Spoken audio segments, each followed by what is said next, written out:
Hello everyone, welcome to easy for study. आज का ये वीडियो इकोनॉमिक्स से संबंधित होगा और टॉपिक है गरीबी और बेरोजगारी। देखिए, ये जो टॉपिक है वो आने वाले सभी एग्ज़ाम्स के लिए बहुत ही इम्पॉर्टेंट टॉपिक है। गरीबी और बेरोजगारी से संबंधित सवाल हर एक दिवसीय एग्ज़ाम में आते ही आते हैं। तो आज ये जो वीडियो होगा वो मुख्य रूप से गरीबी और बेरोजगारी से संबंधित होगा और इस वीडियो में हम कोशिश ये करेंगे कि यहाँ जो आपको डाटा दिया गया है इसके अलावा इससे संबंधित और भी जो रिलेवेंट डाटा होंगे उसको भी मैं बताने की कोशिश करूँगा। इसलिए आप पेन और पेपर लेकर के ज़रूर बैठेंगे। पेन और पेपर लेकर के बैठेंगे तो आपको पता चलेगा कि जो इम्पोर्टेंट चीज़ें आपके लिए हैं वो आप नोट डाउन करते जाएँ। इसके अलावा इसी वीडियो के बीच में कुछ आपको मैं वर्क भी दूंगा जिसको आप अपने से कुछ साइड बुक्स के हेल्प से या गूगल करके आप डेटा को एनालाइज करके और नोट डाउन कर सकते हैं, फेच कर सकते हैं, निकाल सकते हैं। तो चलिए बिना देर किए आपको हम वीडियो में आगे बढ़ाते हैं। जिस तरह से आप लोगों ने हमारे वीडियोस का जो रिस्पॉन्ड किया, मुझे जो प्यार दिया, उस प्यार देने के लिए आपको तहे दिल से धन्यवाद। ठीक है, और इसी तरह से आप अपना सपोर्ट सिर्फ बनाए रखिएगा। मैं जो दे रहा हूं उससे कहीं दुगना स्पीड से अपना देने का काम जारी रखूंगा और हमेशा अपना द बेस्ट करता रहूंगा। ठीक है, तो चलिए वीडियो को स्टार्ट करते हैं। सबसे पहले गरीबी जब आया है तो गरीबी के बारे में समझिए। गरीबी बेसिकली होता क्या है? तो गरीबी बेसिकली उस स्थिति को कहते हैं जब व्यक्ति अपना न्यूनतम बुनियादी जो आवश्यकताएं हैं ना उसे पूर्ति करने में अक्षम होता है। मतलब उसके पास इतनी शक्ति नहीं होती कि वो अपने बेसिक नीड्स को फुलफिल कर सके। ठीक है, उसी को कहा जाता है गरीबी। डेफिनेशन दिया हुआ है यहाँ पर कि ऐसी स्थिति जिसमें व्यक्ति अपने जीवन निर्वाह हेतु आवश्यक न्यूनतम आवश्यकताओं की पूर्ति करने में अक्षम होता है, उसी को क्या कहा जाता है? गरीबी कहा जाता है। ठीक है, ध्यान रखिएगा कि गरीबी को डिफाइन करने के लिए अलग अलग लोगों ने, ठीक है, अलग अलग जो हमारे इकोनॉमिस्ट लोग हैं उन्होंने अपना अलग अलग बेसिस पे क्या किया है? डिफाइन किया है गरीबी को। तो जो सबसे ज़्यादा इम्पॉर्टेंट है, महत्वपूर्ण है, वो क्या है? तो जो विश्व बैंक है, विश्व बैंक के अनुसार 2005 में मूल्य के आधार पर $1.25 प्रतिदिन, देखिए यहाँ लिखा हुआ नहीं है, ठीक है, आपको यहाँ मिलेगा नहीं डाटा लिखा हुआ। मैंने इसको इसलिए नहीं लिखा ताकि आप पेन और पेपर लेकर के बैठें और उसके बाद आप क्या करें? उसको नोट डाउन करें। मेरा कहने का तात्पर्य यही था, इसीलिए मैंने वीडियो के शुरू में ही ये बात बता दिया कि आप पेन और पेपर लेकर के जरूर बैठेंगे। तो आप जब यहाँ पर गरीबी को पढ़ रहे हैं तो गरीबी में आप ये वर्ल्ड बैंक का जो डाटा है इसको आप जरूर डालेंगे कि जो विश्व बैंक है इसके अनुसार क्या बताया है कि वह व्यक्ति जो 2005 के मूल्यों के आधार पर $1.25 प्रतिदिन आय नहीं प्राप्त करता है वो क्या कहलाएगा? गरीब कहलाएगा। ध्यान रखिएगा, ये डाटा इंपॉर्टेंट है। ध्यान और क्या रखना है आपको कि जो गरीबी की अवधारणा थी वो किस किस चीज़ों पे बेस्ड है? तो आर्थिक विकास, प्रति व्यक्ति आय, क्रय शक्ति जिसको कहते हैं परचेजिंग पावर, है ना, और जनसंख्या, पॉपुलेशन से संबंधित है।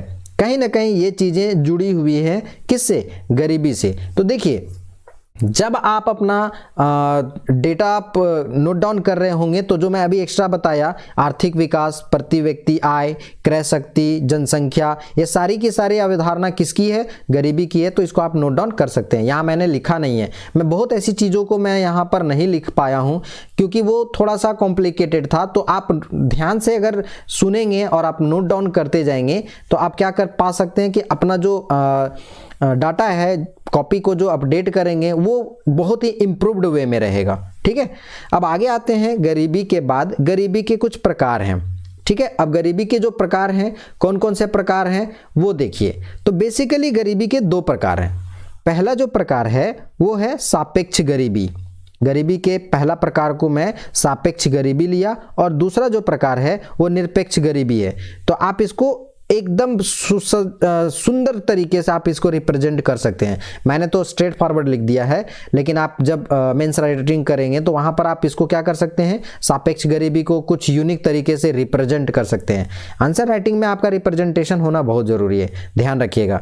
और जब हम आपको सापेक्ष गरीबी के डेफिनेशन देंगे और डेफिनेशन में जो एक्स्ट्रा फैक्ट्स रहेगा उसको जरूर ध्यान से लिखिएगा, सुनिएगा। देखिए सापेक्ष गरीबी होता क्या है। तो सापेक्ष गरीबी उन व्यक्तियों को गरीब माना जाता है इस सापेक्ष गरीबी में जिनकी आय अन्य संसाधन जैसे कि रोजगार हो गया, श्रम हो गया, तो इन सब चीजों में समाज के औसत आय से क्या होता है, नीचे होता है। इसको दूसरे भाषा में समझिए आप कि जब समाज का औसत व्यक्ति की तुलना में कोई व्यक्ति जो है अपना जीवन स्तर, आय, संपत्ति इत्यादि के कम होने को सापेक्ष गरीबी कहते हैं। सापेक्ष गरीबी का तात्पर्य यही हुआ। कहने का मतलब कि उसके पास उतना आय नहीं है जितना होना चाहिए, समाज में अन्य व्यक्ति के पास जितना आय है उतना नहीं है, ठीक है। इसके अलावा जो समाज में अन्य व्यक्ति हैं उनका जितना जीवन स्तर अच्छा है, सुदृढ़ है, उतना अच्छा अगर नहीं है लोगों के पास, अन्य लोगों के पास, तो वो कहलाएंगे सापेक्ष गरीबी के अंतर्गत, या वो कहलाएंगे सापेक्ष गरीबी, ठीक है।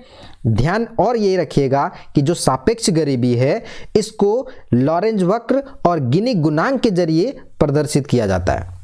सापेक्ष गरीबी जो है वो लॉरेंज वक्र और गिनी गुणांक के द्वारा प्रदर्शित किया जाता है।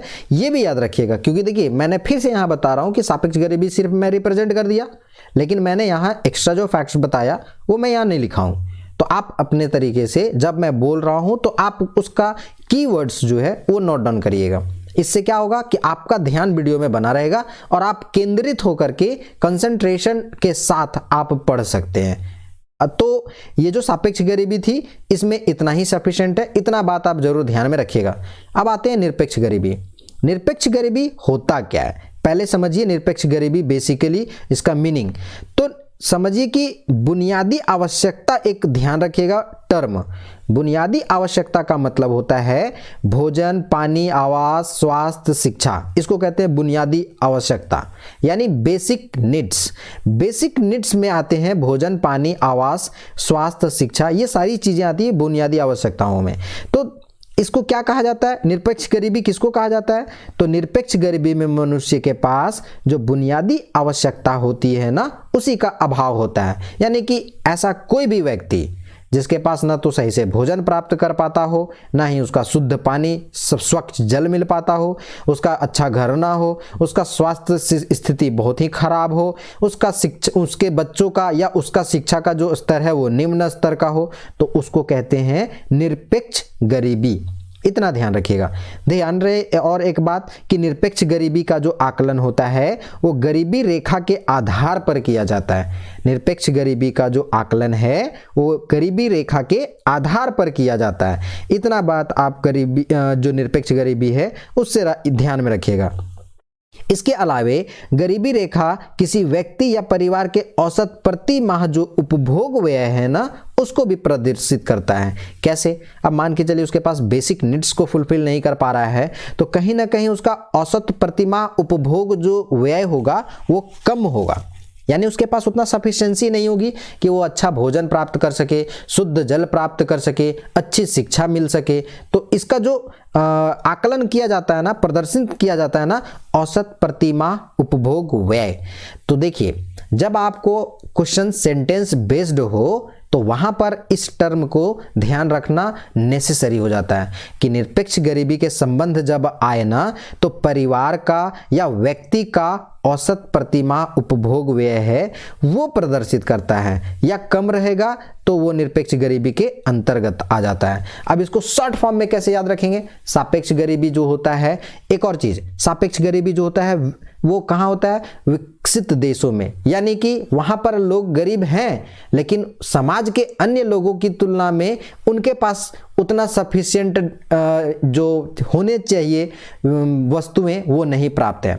ठीक है, जैसे अमेरिका में बहुत सारे ऐसे गरीब होंगे जिनके पास कार तो है लेकिन कुछ ऐसी चीजें हैं जो सोसाइटी में है और उनके पास नहीं है। कार होने से उसका गरीबी और अमीरी का निर्धारण डेवलप्ड कंट्री में नहीं किया जाता है। लेकिन निरपेक्ष गरीबी में क्या होगा? विकासशील देशों के साथ निरपेक्ष गरीबी की संभावना ज्यादा रहती है। जैसे भारत, यहाँ पर बहुत ऐसी एक जनसंख्या है जो गरीबी रेखा के नीचे रहती है और उनके पास बेसिक नीड्स फुलफिल करने के पैसे नहीं होते हैं, ना तो सही शिक्षा मिल पाता है, ना तो उनके पास पीने के शुद्ध जल होते हैं। तो ऐसी परिस्थिति में निरपेक्ष गरीबी के अंतर्गत उनको माना जाएगा।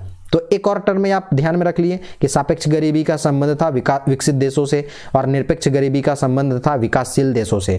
ठीक है, सापेक्ष गरीबी में बेसिक नीड्स पूरा हो जाता है, लेकिन समाज में अन्य जो लोग हैं उनकी तुलना में इनके पास जो पैसे हैं या जो उपलब्ध संसाधन है वो कम है, इसीलिए सापेक्ष गरीबी के रूप में वो जाने जाते हैं। निरपेक्ष गरीबी में बेसिक नीड्स भी फुलफिल नहीं हो पाता है। तो यहां तक हम उम्मीद करते हैं कि आपको सापेक्ष गरीबी और निरपेक्ष गरीबी को अच्छी तरीके से समझ गए होंगे।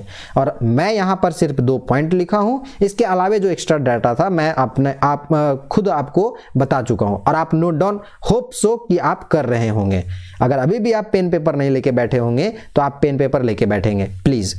अब थोड़ा सा और निरपेक्ष गरीबी में समझिए कि जो निरपेक्ष गरीबी होता है ना, इसको पता लगाने का एक तरीका होता है हेड काउंट विधि। अभी मैंने सापेक्ष गरीबी के साथ बताया था लॉरेंज वक्र और गिनी गुणांक।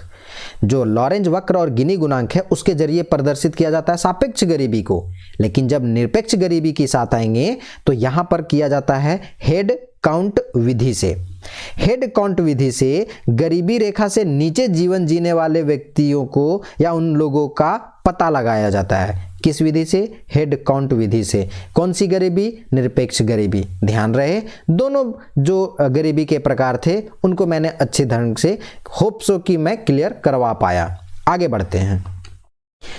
इसके अलावे नेक्स्ट जो हमारा टर्म है ना, देखिए भारत में गरीबी के क्या क्या कारण हो सकते हैं। यहाँ पर मैंने आपको गरीबी से संबंधित चीज़ें जो इम्पोर्टेंट फैक्ट था, यहाँ पर आप एक और चीज़, अब यहाँ से आप थोड़ा सा आप नोट डाउन करेंगे कि गरीबी का जो सीन है भारत में उसको आप नोट डाउन कर लीजिए। आपको खोज करके लिखना है गरीबी का कितना % है, कितने लोग गरीबी रेखा से नीचे रहते हैं, ठीक है, कितनी बड़ी आबादी है जिनके पास बेसिक नीड्स फुलफिल करने के पैसे नहीं है, तो उसका जो % है वो आप नोट डाउन कर लीजिए वर्क के रूप में। उसको आप खोज करके और अपने कॉपी को अपडेट करेंगे। ठीक है, मैं यहाँ नहीं बता रहा हूँ क्योंकि इससे आप क्या करेंगे, मेरे साथ साथ आप भी ध्यान दे करके पढ़ेंगे। यही बहाने जब आप गूगल करेंगे ना तो आप उससे क्या होंगे, कनेक्ट होंगे, पढ़ेंगे और सब चीज़ों को। ठीक है, मेरा यही तात्पर्य था कि आपसे मेहनत करवाना। अगर मैं कुछ इस तरह का सीन क्रिएट कर दूं कि आप मजबूर हो जाएं पढ़ने के लिए, तो आप कहीं ना कहीं आपके लिए वो बेनिफिशियल होगा। मैं यहाँ लिख सकता था, मैं यहाँ पर रिप्रेजेंट कर सकता था, पर मैंने ऐसा किया नहीं, क्योंकि अगर मैं सब कुछ आपको दे दूंगा तो आप अपने से घर में जो हार्डवर्क या मेहनत करने का जो ये है ना लेवल है ना, उसको आप गिरा देंगे। ठीक है, आगे आते हैं। भारत में गरीबी के कारण, तो देखिए भारत में गरीबी के जो कारण है वो बहुत सारे हैं। ठीक है, बहुत सारे कारण को मैं जो मेन पॉइंट है ना, बस जो जिसको कहते हैं हेडलाइन या बोल्ड लेटर में जो क्या कह सकते हैं मेन पॉइंट है, बुलेट पॉइंट है, उसको मैंने डेटा में रखा है। इसके अलावा इसका इंटीरियर पार्ट आपको मैं समझा दूंगा। तो सबसे पहले जनसंख्या दबाव। भारत में गरीबी का एक बहुत बड़ा कारण है जनसंख्या दबाव। जितना ज़्यादा जनसंख्या है, जनसंख्या के पास एम्प्लॉयमेंट उतना प्रॉपर नहीं है, तो क्या हो जाएगी, वहाँ की जनसंख्या गरीबी रेखा में आ जाएगी। ठीक है, भारत जैसे कंट्री में पॉपुलेशन जो है वो बहुत ज़्यादा है, दूसरी सबसे बड़ी पॉपुलेटेड कंट्री है भारत। अब ऐसे सिचुएशन में क्या होता है कि ह्यूमन पावर जो है वो स्किल्ड नहीं है, ह्यूमन जो बीइंग है यहाँ का वो उतना ज़्यादा स्किल्ड नहीं है, जिससे उसको एम्प्लॉयमेंट प्रॉपर नहीं मिल पाता है अच्छे ढंग से, तो उसका जीवन स्तर जो है वो नीचे चला जाता है। ना तो शुद्ध खाना खा पाता है, ना ही शुद्ध पानी पी पाता है, ना ही अच्छे से अपना स्वास्थ्य का ध्यान रख पाता है, ना ही उसको भोजन प्राप्त हो पाता है। तो ऐसे सिचुएशन में क्या होगा, जनसंख्या के दबाव के कारण से, अत्यधिक जनसंख्या के दबाव के कारण से वो गरीबी में उसका जो जीवन है वो बीतता है। ठीक है, दूसरा समावेशी विकास का अभाव। समावेशी विकास जो होता है, सस्टेनेबल डेवलपमेंट जो है, वो भी इंपॉर्टेंट रोल प्ले करता है गरीबी में। मान के चलिए अगर समावेशी विकास नहीं हुआ बढ़िया से देश का, तो कहीं ना कहीं लोगों का जो विकास है वो सही से नहीं हो पाएगा और वो लोग कहाँ चले जाएंगे, गरीबी रेखा में। तो यहाँ पर इस बात को भी ध्यान रखिएगा। ये बुलेट पॉइंट है, मैं पहले बता रहा हूँ, इसके अंदर का जो मटेरियल है उसको समझ के आपको लिखना है। समावेशी विकास का अभाव भी इंपॉर्टेंट रोल प्ले करता है गरीबी के मुख्य कारणों में। ठीक है, तीसरा पॉइंट है प्रति व्यक्ति आय में कमी। अब प्रति व्यक्ति जो है आय वो अगर कम रहेगा तो ऑब्वियस है वो गरीब हो जाएगा। उसके पास उतना सफिशिएंट पैसे नहीं होंगे कि वो खर्च कर पाए पानी का, शुद्ध पानी पीने में या शुद्ध भोजन करने में। ठीक है, न्यूट्रिशियस फूड जिसको कहते हैं वो प्राप्त नहीं कर पाएगा अगर प्रति व्यक्ति आय कम रहेगी तो। ठीक है, इसमें और भी बहुत सारी चीज़ों को आप डाल सकते हैं, पर मैं उतना ज़्यादा डिटेल नहीं कर पा रहा हूँ या नहीं कर पाऊंगा क्योंकि फिर मेरा वीडियो बहुत ज़्यादा लंबा हो जाएगा। आप यहाँ से जो मेन बातें समझना है आपको, जो एक बेसिक्स है वो आपको जरूर ध्यान में रहेगा, और अगर आप इस चीज़ को ध्यान में रखेंगे तो आप अपने से इसको माइंड मेकअप करके और लिख सकते हैं। तो प्रति व्यक्ति आय में कमी भी भारत में गरीबी का एक बहुत बड़ा कारण है, बहुत बड़ा फैक्टर है। नेक्स्ट है निम्न कृषि उत्पादकता व जीवन निर्वाह कृषि। देखिए भारत जो है वो एक कृषि प्रधान देश है, ठीक है, और भारत की एक बहुत बड़ी आबादी किसमें संलग्न है, तो कृषि संबंधित एक्टिविटी में या कृषि कार्य में, या कह सकते हैं कि कृषि या कृषि से संबंधित अन्य किसी कार्यों में भारत की बहुत बड़ी जनसंख्या संलग्न है। दूसरा जीवन निर्वाह कृषि, कृषि कार्य में यहाँ का जनसंख्या संलग्न तो है, लेकिन प्रॉब्लम क्या होता है, वो कैसी कृषि को प्रेफर करता है, तो जीवन निर्वाह। अब जीवन निर्वाह कृषि होने के पीछे रीजन ये है कि यहाँ पर जोत जो है उसका छोटा आकार है, तो जीवन निर्वाह कृषि मतलब हुआ कि बस जितना वो उपजाया उसी को वो बस अपने खाने भर ही उसको प्राप्त हो पाया, तो वो क्या करेगा, वो एग्रीकल्चरल प्रोडक्ट को बेच नहीं पाएगा मार्केट में और उसको बहुत ज़्यादा पैसे नहीं मिल पाएंगे। जैसे पंजाब के किसानों के साथ क्या होता है ना, वहाँ की किसान जो हैं इतने ज़्यादा उनका स्टैंडर्ड ऑफ लिविंग क्यों है, क्योंकि वो जो प्रोडक्शन करते हैं वो कहीं ना कहीं ज़्यादातर वो सेल करते हैं, बेच देते हैं, और इससे उनको आय प्राप्त होती है। ठीक है, तो हर जगह पंजाब के किसानों के वाला जैसा हालत नहीं है, ठीक है, बाकी जगहों पे जाएंगे तो वहाँ पर ज़्यादातर जगहों पे भारत के ज़्यादातर जो कृषि कार्य हैं वो जीवन निर्वाह कृषि से जुड़ी हुई है। इसीलिए वो जो एग्रीकल्चरल एक्टिविटी में कार्य करते हैं लोग, उनको उतना ही प्राप्त होता है जितना से वो खा पी सकते हैं, यानी साल भर का उतना उपजा लिए और उसी को खा करके जिंदा रहने भर कर लिए हैं। इसी को कहा जाता है जीवन निर्वाह कृषि। तो यहाँ पर इसके कारण से भी जो गरीबी है वो उत्पन्न होती है। नेक्स्ट है भूमि व अन्य परिसंपत्तियों का असमान वितरण, ये भी इंपॉर्टेंट रोल प्ले करता है। भूमि और संपत्तियों का जो असमान वितरण है, इसके कारण से क्या होता है, वहाँ पर लोग गरीब हो जाते हैं। कहीं ना कहीं ऐसा देखा गया है कि वैसे भी लोग हमारे पास हैं जिनके यहाँ पर लैंड नहीं है, ज़मीन नहीं है, काम करने के लिए डेली वेजेस वर्कर के जैसा कार्य करते हैं। कभी ऐसा भी दिन आता है कि उनके पास काम नहीं रहता है, तो ऐसे सिचुएशन में क्या होगा कि उनको उतना लाभ नहीं मिल पाएगा, उतने पैसे उनको नहीं मिल पाएंगे कि वो अच्छे से अपने परिवार को चला सकें। इसके पीछे बहुत बड़ा फैक्टर है कि जो परिसंपत्तियां हैं उनका वितरण प्रॉपर सबको एक समान नहीं किया गया है, यानी परिसंपत्तियों का असमान वितरण होने के कारण से, भूमि का असमान वितरण होने के कारण से गरीबी का एक बहुत बड़ा कारण बन जाता है भारत में। ठीक है, यहाँ वाला पॉइंट भी होप सो कि क्लियर करवा पाए हैं। नेक्स्ट पॉइंट है पारंपरिक सामाजिक व्यवस्था। पारंपरिक सामाजिक व्यवस्था भी है जो बहुत बड़ा फैक्टर करता है भारत में गरीबी के लिए। ट्रेडिशनली कुछ चीज़ों को मैं क्या कर रहा हूँ, कैरी ऑन कर रहा हूँ, और इससे प्रभाव क्या पड़ता है, हमारे बहुत सारे ऐसे कार्य हैं जो समाज पारंपरिक रूप से चले आ रहे हैं और उसको अभी भी कैरी ऑन कर रहे हैं, जिसके कारण से क्या है, लोग उससे अलग नहीं कर पाते हैं खुद को, अपना हट करके कोई लीक से काम नहीं कर पाते हैं, जिससे भी गरीबी जो है वो उसकी समस्या, गरीबी की समस्या उत्पन्न होती है। नेक्स्ट है लघु एवं कुटीर उद्योगों का कम विकास, जिसको हम शॉर्ट में कहते हैं एमएसएमई। एमएसएमई बहुत इंपॉर्टेंट कह सकते हैं फैक्टर है। अगर एमएसएमई का विकास बहुत बढ़िया से होता तो ये समाज का जो सबसे नीचे तबका का लोग हैं ना, जिसको कहते हैं डाउन ट्रूडन पीपल, जो सिर्फ और सिर्फ क्या कहते हैं इतना ही प्रोडक्शन कर पाता है जिससे कि वो अपना खाना खा सके या जीवन निर्वाह कर सके, तो अगर उन लोगों को एमएसएमई सेक्टर से बहुत ज़्यादा लाभ मिल पाता तो क्या होगा, उनके पास पैसे रहेंगे, उनके पास एम्प्लॉयमेंट जनरेशन का ऑप्शन रहेगा, है ना, और क्या कर सकते हैं, तो उनका जो प्रति व्यक्ति आय है जिसको हम पर कैपिटा इनकम कहते हैं उसका विकास होगा, तो उन लोगों का जीवन स्तर ऑटोमेटिक सुधर जाएगा। ये कहीं ना कहीं एक बहुत बड़ा फैक्टर है क्या करने में, ये गरीबी को दूर करने में। अगर एमएसएमई का हमारा विकास होता बढ़िया से तो ये चीज़ें जो है वो बढ़िया से यहाँ पे हो पाती है। नेक्स्ट है पूंजी, तकनीक, उद्यमिता और कुशल श्रम का अभाव।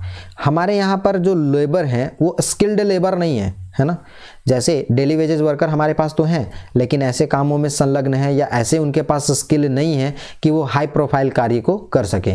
परिणाम क्या होता है, उनको कम मिलता है पूंजी, ये काम करने के बदले में जो पैसे मिलते हैं, वेजेस मिलते हैं, रेमुनरेशन मिलता है, वो कम मिलता है, जिसका परिणाम ये होता है कि कम मिलेगा तो ऑब्वियस है कि खर्च नहीं कर पाएगा उपभोग पर, अच्छा खाना नहीं खा पाएगा, न्यूट्रिशियस भोजन नहीं कर पाएगा, है ना।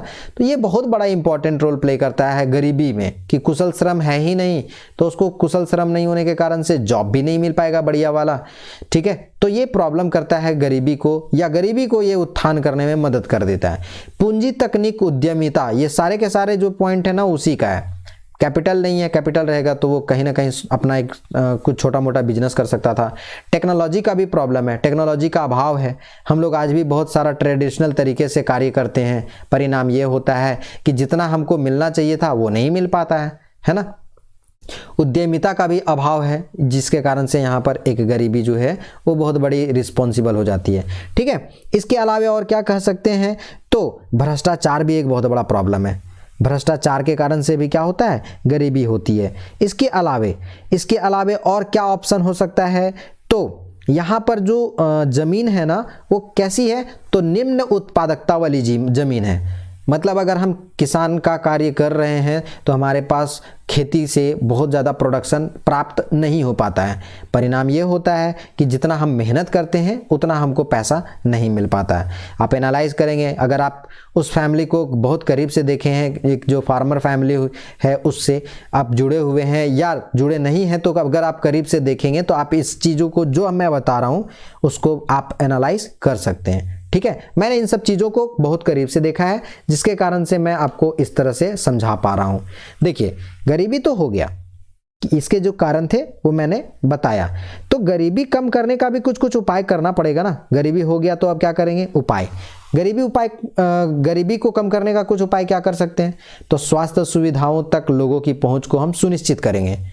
जैसे गरीब व्यक्ति है, अगर वो बीमार पड़ा तो वो तुरंत अपना इलाज नहीं करवा पाता है, ठीक है, तुरंत इलाज नहीं करवा पाता है, बाद में उसका और बीमारी बढ़ जाती है तो प्रॉब्लम चालू हो जाता है, ठीक है। सरकार हालांकि कोशिश कर रही है कि स्वास्थ्य सुविधाएं जो है वो एक गरीब तबके के लोगों को भी आसानी से एक्सेस हो सके, पहुंच सके। इससे क्या होगा, तो जो अपना पैसा है उसको स्वास्थ्य सुविधाओं में वो उतना ज़्यादा न खर्च करे, इसकी जगह पर वो अपना पैसा का खर्च अन्य उपभोग की वस्तुएं जैसे न्यूट्रिशियस फूड खाने में करे, अपना बच्चों की शिक्षा में करे। तो क्या होगा, इससे स्किल्ड लेबर हमारा जनरेट होगा। आने वाली फ्यूचर जो जनरेशन है वो हमारी कैसी होगी, वो पढ़ी लिखी होगी, तो हमारा गरीबी कम करने में इसमें मदद मिलेगा। ये है स्वास्थ्य सुविधाओं तक लोगों की पहुंच हो जाने से कहीं ना कहीं गरीबी कम किया जा सकता है। दूसरा है भूमि सुधार और सतत विकास पर बल। भूमि सुधार किया जाएगा, ठीक है। जो जोत है भारत में वो क्या है, तो बहुत छोटी आकार की है। परिणाम क्या होता है, जोतों का जो छोटी आकार होने से जो प्रोडक्शन होता है ना, एग्रीकल्चरल प्रोडक्शन, वो कम हो जाता है। अगर एग्रीकल्चरल प्रोडक्शन कम हो जाएगा तो कहीं ना कहीं जितना मेहनत कर रहा है किसान उसको उतना ज़्यादा प्रॉफिट नहीं मिल पाएगा, तो ऑटोमेटिक है कि वो गरीब है तो गरीब ही बना रहेगा, है ना। और सस्टेनेबल डेवलपमेंट तो बहुत ही ज़्यादा ज़रूरत है। सस्टेनेबल डेवलपमेंट एक टॉपिक भी है स्पेसिफिक, मैं उस पर भी वीडियो लेकर आऊँगा। सस्टेनेबल डेवलपमेंट बहुत ही इंपॉर्टेंट टॉपिक है और एग्जाम पॉइंट ऑफ व्यू से तो बहुत ही ज़्यादा इंपॉर्टेंट टॉपिक है ये, तो मैं उसको वहाँ पर स्पेसिफिक एक्सप्लेन करूँगा। तो सस्टेनेबल डेवलपमेंट जो है, अगर इस पर सरकार बल देती है, इस पर कार्य करती है, तो कहीं ना कहीं क्या होगा, हमारा गरीबी कम किया जा सकता है। इसके अलावे और क्या है, तो शिक्षा व्यवस्था और शिक्षा प्रणाली में सुधार किया जाए। अब शिक्षा व्यवस्था अगर सही से लोगों तक शिक्षा का जो सुविधाएं हैं उसको पहुंचाया जाए, ठीक है। इसके अलावे जो हमारा एजुकेशनल सिस्टम है उसमें जो खामियां हैं उसको दूर किया जाए। स्किल्ड बेस्ड जो शिक्षा है वो दिया जाए, है ना। या कह सकते हैं कौशल जो है वो उत्पन्न करे। जब बच्चा पढ़ाई करते रहता है तो क्या होता है, पढ़ तो लेता है, ग्रेजुएट हो जाता है, मास्टर हो जाता है, लेकिन फिर भी क्या होता है, अनएम्प्लॉयड। उसको कोई काम करने के लिए कहा जाए तो वो उसमें सक्षम नहीं हो पाता है। इसमें कहीं ना कहीं सबसे बड़ा रिस्पॉन्सिबल है हमारी शिक्षा व्यवस्था, शिक्षा प्रणाली। इसमें सुधार की बहुत ज़रूरत है और सरकार क्या कर रही है, सुधार लाने की कोशिश कर रही है। नई शिक्षा नीति जो है उसी में एक आगे बढ़ता हुआ कदम है, ठीक है। नेक्स्ट देखिए पॉइंट, कौशल विकास पर बल। कौशल विकास मतलब स्किल डेवलपमेंट की बात कर रहा है। अगर कौशल विकास पर बल दिया जाएगा ना तो क्या होगा, हमारा जो स्किल्ड लेबर है वो आगे बढ़ के आएगा। और जब लेबर हमारा स्किल्ड है तो उसका जो पैसा है, जो उसका वेजेज है या उसका एम्प्लॉयमेंट मिलने का जो संभावना है वो बढ़ जाएगी। जब एम्प्लॉयमेंट मिलेगा तो कहीं ना कहीं उसको पैसा मिलेगा, पैसा मिलेगा तो ऑटोमेटिक गरीबी दूर हो जाएगी, क्योंकि जब पैसा मिलेगा तो वो अपने उपभोग व्यय को बढ़ाएगा, न्यूट्रिशियस फूड खाएगा, स्वस्थ खाना, स्वस्थ पानी, ठीक है, उच्च शिक्षा या अच्छी शिक्षा प्राप्त करेगा, अपने बच्चों को भी अच्छी शिक्षा दे पाएगा। इससे हमारे जो नेक्स्ट जनरेशन आने वाली है वो गरीबी से निकल जाएगी, गरीबी से उबर जाएगी। ठीक है, तो कौशल विकास पर बल भी दिया जाना जरूरी है। क्या करने के लिए? गरीबी को कम करने में। नेक्स्ट है रोजगार सृजन और समावेशी विकास पर बल दिया जाना चाहिए। सतत विकास और समावेशी विकास जरूर ध्यान रखिएगा, बहुत इंपॉर्टेंट है। रोजगार सृजन का मतलब ये हुआ कि एम्प्लॉयमेंट जेनरेशन किया जाना चाहिए।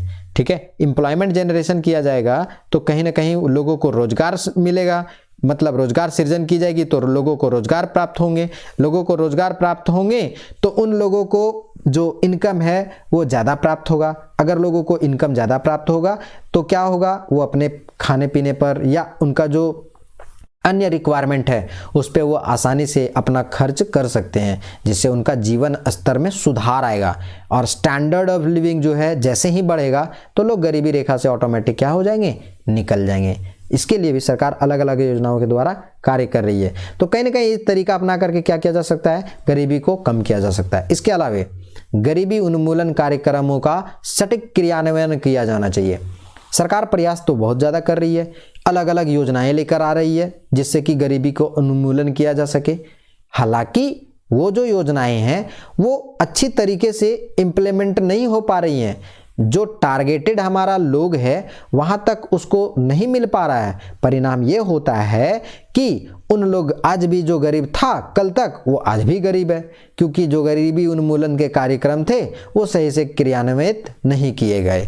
ठीक है, तो जिसके कारण से हमारा आज भी एक बहुत बड़ी जनसंख्या है वो क्या है, गरीबी रेखा से नीचे है और उनका स्टैंडर्ड ऑफ लिविंग जो है वो बहुत ही खराब है, जिसका परिणाम होता है गरीबी के कारण से बहुत आपको आए दिन मृत्यु के शिकार होते हुए लोग दिखेंगे या आपको न्यूज में सुनने को मिलेगा।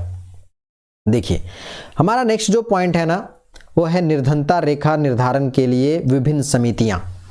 ये इंपॉर्टेंट है, कोई भी पीटी एग्जाम हो, मेंस हो, वनडे कोई भी एग्जाम हो, सब जगह मिलेगा। मैं ऊपर समझाने के पर्पज से उस टॉपिक को रखा था कि गरीबी के कारण क्या है, गरीबी कम करने के और भी क्या कारण हो सकते हैं, आगे भी और कुछ कुछ पॉइंट को जो मैं डील किया हूँ, बस इसका जो बेसिक चीज़ है वो आपको मोटा मोटी पता होना चाहिए। अगर आपको वही बात नहीं पता है और आपको हम बाकी चीज़ों में क्वेश्चंस देंगे या मेंस राइटिंग में देंगे तो वहाँ पर आप फंस सकते हैं। ठीक है, हालांकि मेरा यहाँ पर रिप्रेजेंटेशन जिस तरह होना चाहिए था उस तरह मैंने नहीं किया है, एक पीडीएफ फॉर्म में प्रॉपर हम यहाँ अरेंज किया है, पर आपको रिप्रेजेंटेशन कुछ इस तरह से किया जाए, आप कुछ इस तरह से राइट डाउन करें अपना आंसर में कि आप सामने वाले को जो आपका कॉपी चेक कर रहे हैं वो प्रभावित हो जाए।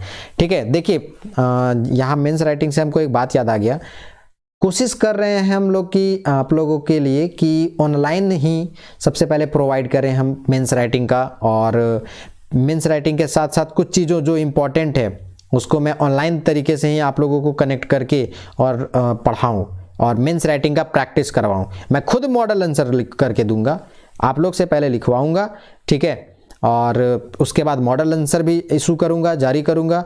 उसमें रिप्रेजेंटेशन के बारे में बता देंगे कि हाँ डाटा किस तरह से दिया जाना चाहिए। देखिए मेरे पास यहाँ जो राइटिंग पैड है ना वो ख़राब होने के कारण से मैं यहाँ लिख नहीं पा रहा हूँ ठीक ढंग से। वो जिस दिन ठीक हो जाएगा फिर मैं उसको लिख करके यहाँ पर रिप्रेजेंट करके मैं आपको सिखा दूंगा, या फिर जब बोर्ड पर मैं आकर के पढ़ाऊंगा ना तो वहाँ पर मैं आपको रिप्रेजेंट करूंगा कि गरीबी का जब निर्धारण किया जाएगा तो गरीबी निर्धारण से अलग अलग कौन कौन सी समितियाँ थी, तो इसको हम कैसे रिप्रेजेंट करेंगे आंसर राइटिंग में। इससे क्या होगा ना कि आप रिप्रेजेंट कर पाएंगे प्रॉपर वे में अपना आंसर को, और आपका जो आंसर यूनिक होगा तो आपका नंबर भी उसमें इंक्रीज करेगा। ठीक है, तो मैं एक इनिशिएटिव लेने वाला हूं बहुत ही जल्दी। अगर आप लोग इंटरेस्टेड होंगे तो कमेंट बॉक्स में नंबर है और इसके अलावा डिस्क्रिप्शन में भी नंबर है, आप उसमें आप टेक्स्ट कर सकते हैं अगर आप इंटरेस्टेड हैं तो। मैं मेंस राइटिंग पे बात कर रहा हूं, बहुत लोगों का कमेंट आया था कि मेंस राइटिंग का कुछ उपाय करिए, तो अभी मेरा यही एक इनिशिएटिव रहेगा कि ऑनलाइन ही कुछ मैं स्टार्ट करूँ। उसके बाद जैसे जैसे सुविधाएं आती जाएंगी वैसे वैसे आप लोगों को भी सुविधाएं उतना प्रोवाइड मैं करता जाऊंगा। ठीक है, तो आप जरूर कमेंट बॉक्स में अपना टेक्स्ट जो है वो नंबर दिया हुआ है हमारा डिस्क्रिप्शन बॉक्स में, तो वहाँ से आप टेक्स्ट करके हमको आप इन्फॉर्म कर सकते हैं। ठीक है, बाकी हम नोटिफाई तो आपको कर ही देंगे। देखिए, निर्धनता रेखा निर्धारण के लिए अलग अलग समितियां बनाई गई थी, ये भी इम्पॉर्टेंट है, ध्यान रखिएगा। अब सवाल बन जाएगा कि निर्धनता निर्धारण के लिए या निर्धनता रेखा निर्धारण के लिए विभिन्न समितियों के द्वारा जो रिकमेंडेशन किए गए थे वो क्या है, वर्णन कीजिए। ठीक है, ऐसा क्वेश्चन अगर आ गया तो आपको पहले बताना है गरीबी क्या है, कुछ कुछ चीज़ों को वहाँ पर डाटा के फॉर्म में डालना है। गरीबी में कौन कौन सा वर्ल्ड बैंक क्या बोला है, थोड़ा बहुत आप डाल सकते हैं। गरीबी के 1-2 पॉइंट डाल देंगे कि गरीबी का कारण क्या था, गरीबी के कारण में कौन कौन से फैक्टर रिस्पॉन्सिबल है। उसके बाद इसको आपको डालेंगे ना तो आपका आंसर एक अच्छा सुदृढ़ आंसर दिखेगा कि निर्धनता रेखा निर्धारण के लिए कौन कौन सी समितियां आई थी और वो कौन कौन समितियां जो थी वो क्या क्या रिकमेंडेशन दी थी। ठीक है, देखिए मैं इस टॉपिक को डील करता हूँ। पहली बार जो निर्धनता रेखा जो का निर्धारण जब किया जा रहा था ना, तो उस समय पहली बार योजना आयोग के द्वारा निर्धनता का निर्धारण किया गया था। ठीक है, योजना आयोग के बारे में जानते होंगे। योजना आयोग के जगह पे अब आ गया है नीति आयोग। तो शुरू में जब योजना आयोग आया था ना तो वही क्या किया था, निर्धनता का निर्धारण करने की एक डाटा प्रस्तुत किया था, पहली बार कोशिश किया गया था। लेकिन जब समिति की बात करेंगे ना तो जो सबसे पहली समिति थी वो थी रथ दांडेकर समिति। रथ दांडेकर समिति जो थी वो सबसे पहले 1971 में आई थी। ठीक है, ये भी आप याद रखिएगा। थोड़ा सा इसमें और क्या रखिएगा ध्यान की जो निर्धनता रेखा का निर्धारण होता है ना वो निर्धनता रेखा का अलग अलग राष्ट्रों में अलग अलग होता है उसका निर्धारण। और भारत में जो निर्धनता रेखा का आकलन है ना वो प्रति व्यक्ति मासिक उपभोग व्यय के संदर्भ में NSSO के आंकड़े के आधार पर नीति आयोग द्वारा किया जाता है। प्रारंभ किया गया था योजना आयोग के द्वारा, तो मैंने अभी बताया ना कि योजना आयोग के जगह पे अब आ गया है नीति आयोग। तो नीति आयोग जो है वो निर्धनता रेखा का निर्धारण करती है। ठीक है, किसके बेसिस पे, तो भारत में जो निर्धनता रेखा का निर्धारण का आकलन है ना वो प्रति व्यक्ति मासिक उपभोग व्यय के आधार पर और NSSO जो है नेशनल सैंपल सर्वे ऑर्गेनाइजेशन के द्वारा के आंकड़ों के द्वारा उसके आधार पर नीति आयोग के द्वारा क्या किया जाता है, निर्धनता रेखा का निर्धारण किया जाता है। हालांकि बाद में क्या हुआ कि NSSO तो करती ही है डाटा का प्रेजेंटेशन, इसके अलावा नीति आयोग तो जारी करती ही डाटा को, लेकिन कुछ कमिटियां बनाई गई थी, विशेषज्ञों की जो कमिटियां थी, समितियां थी, उसका कुछ कुछ संस्तुति भी प्रस्तुत किया गया था। संस्तुति का मतलब होता है रिकमेंडेशन। देखिए, जब आप मेंस आंसर करेंगे ना तो संस्कृत शब्दों से रिलेटेड कुछ बातों को रखेंगे तो ज़्यादा अच्छा रहेगा। जैसे कभी वर्ड बोले ना, संस्तुति करना माने प्रेजेंट करना। ठीक है, रिकमेंड किया था क्या, रथ दांडेकर समिति क्या रिप्रेजेंट किया था, क्या रिकमेंड किया था, सरकार को क्या अपना डाटा प्रस्तुत किया था। तो इन सब बातों को आप जरूर ध्यान में रखिएगा। बहुत छोटी चीजें हैं पर आपके लिए बहुत ही इंपॉर्टेंट है। ठीक है, देखिए अब रथ दांडेकर समिति जो थी वो 1971 में आई थी। रथ दांडेकर समिति जो थी वो 1971 में आई थी। थोड़ा सा एक चीज और याद रखिए, इसके पहले एक बात याद रखिए कि जो सबसे पहले थी ना, सबसे पहली बार जो गरीबी रेखा का निर्धारण था वो योजना आयोग जब लेके आई थी 1962 में। यहां मैं बताया ना 1962 में सबसे पहली बार योजना आयोग जो थी वो लेके आई थी गरीबी रेखा का निर्धारण, वो 1962 में लेके आई थी और उसमें प्रयास किया गया था कि गरीबी रेखा का निर्धारण किया जाए। ठीक है, और 1962 में तो आई थी, तो 1962 का कहानी क्या है उसको समझ लीजिए, उस समय क्या बताई थी। तो जो योजना आयोग थी ना, इसने क्या किया था कि प्रचलित मूल्य कब का आधार लेकर के, आधार वर्ष जो था योजना आयोग का वो 1961 था। 1960-61 के जो वर्ष थे उसके आधार पर, प्रचलित मूल्य के आधार पर प्रति व्यक्ति 20 रुपया मासिक उपभोग व्यय को गरीबी रेखा के नीचे माना जाता था या गरीबी रेखा माना जाता था। मैंने ऐसा कोई भी व्यक्ति जो 20 रुपया या 20 रुपया से कम खर्चा करता था उसको गरीब माना जाता था। 1960-61 में, मैंने 1960-61 के टाइम पीरियड में योजना आयोग जो लेकर के आई थी गरीबी रेखा का निर्धारण को लेकर के, वो 20 रुपया बताई थी कि भैया 20 रुपया अगर आप कमाते हैं ना तो आप गरीब माने जाएंगे, कि 20 रुपया से ऊपर करते हैं तो आप गरीबी नहीं है, थोड़ा सा उस समय।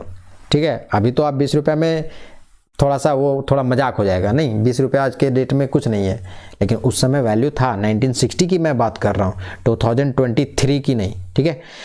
तो ये कहानी था योजना आयोग का। जब योजना आयोग को आप लिख रहे होंगे तो यहाँ आप थोड़ा सा ये बात जरूर डाल दीजिएगा, 1960-61 के आधार पर प्रति व्यक्ति 20 रुपये मासिक उपभोग व्यय, ठीक है।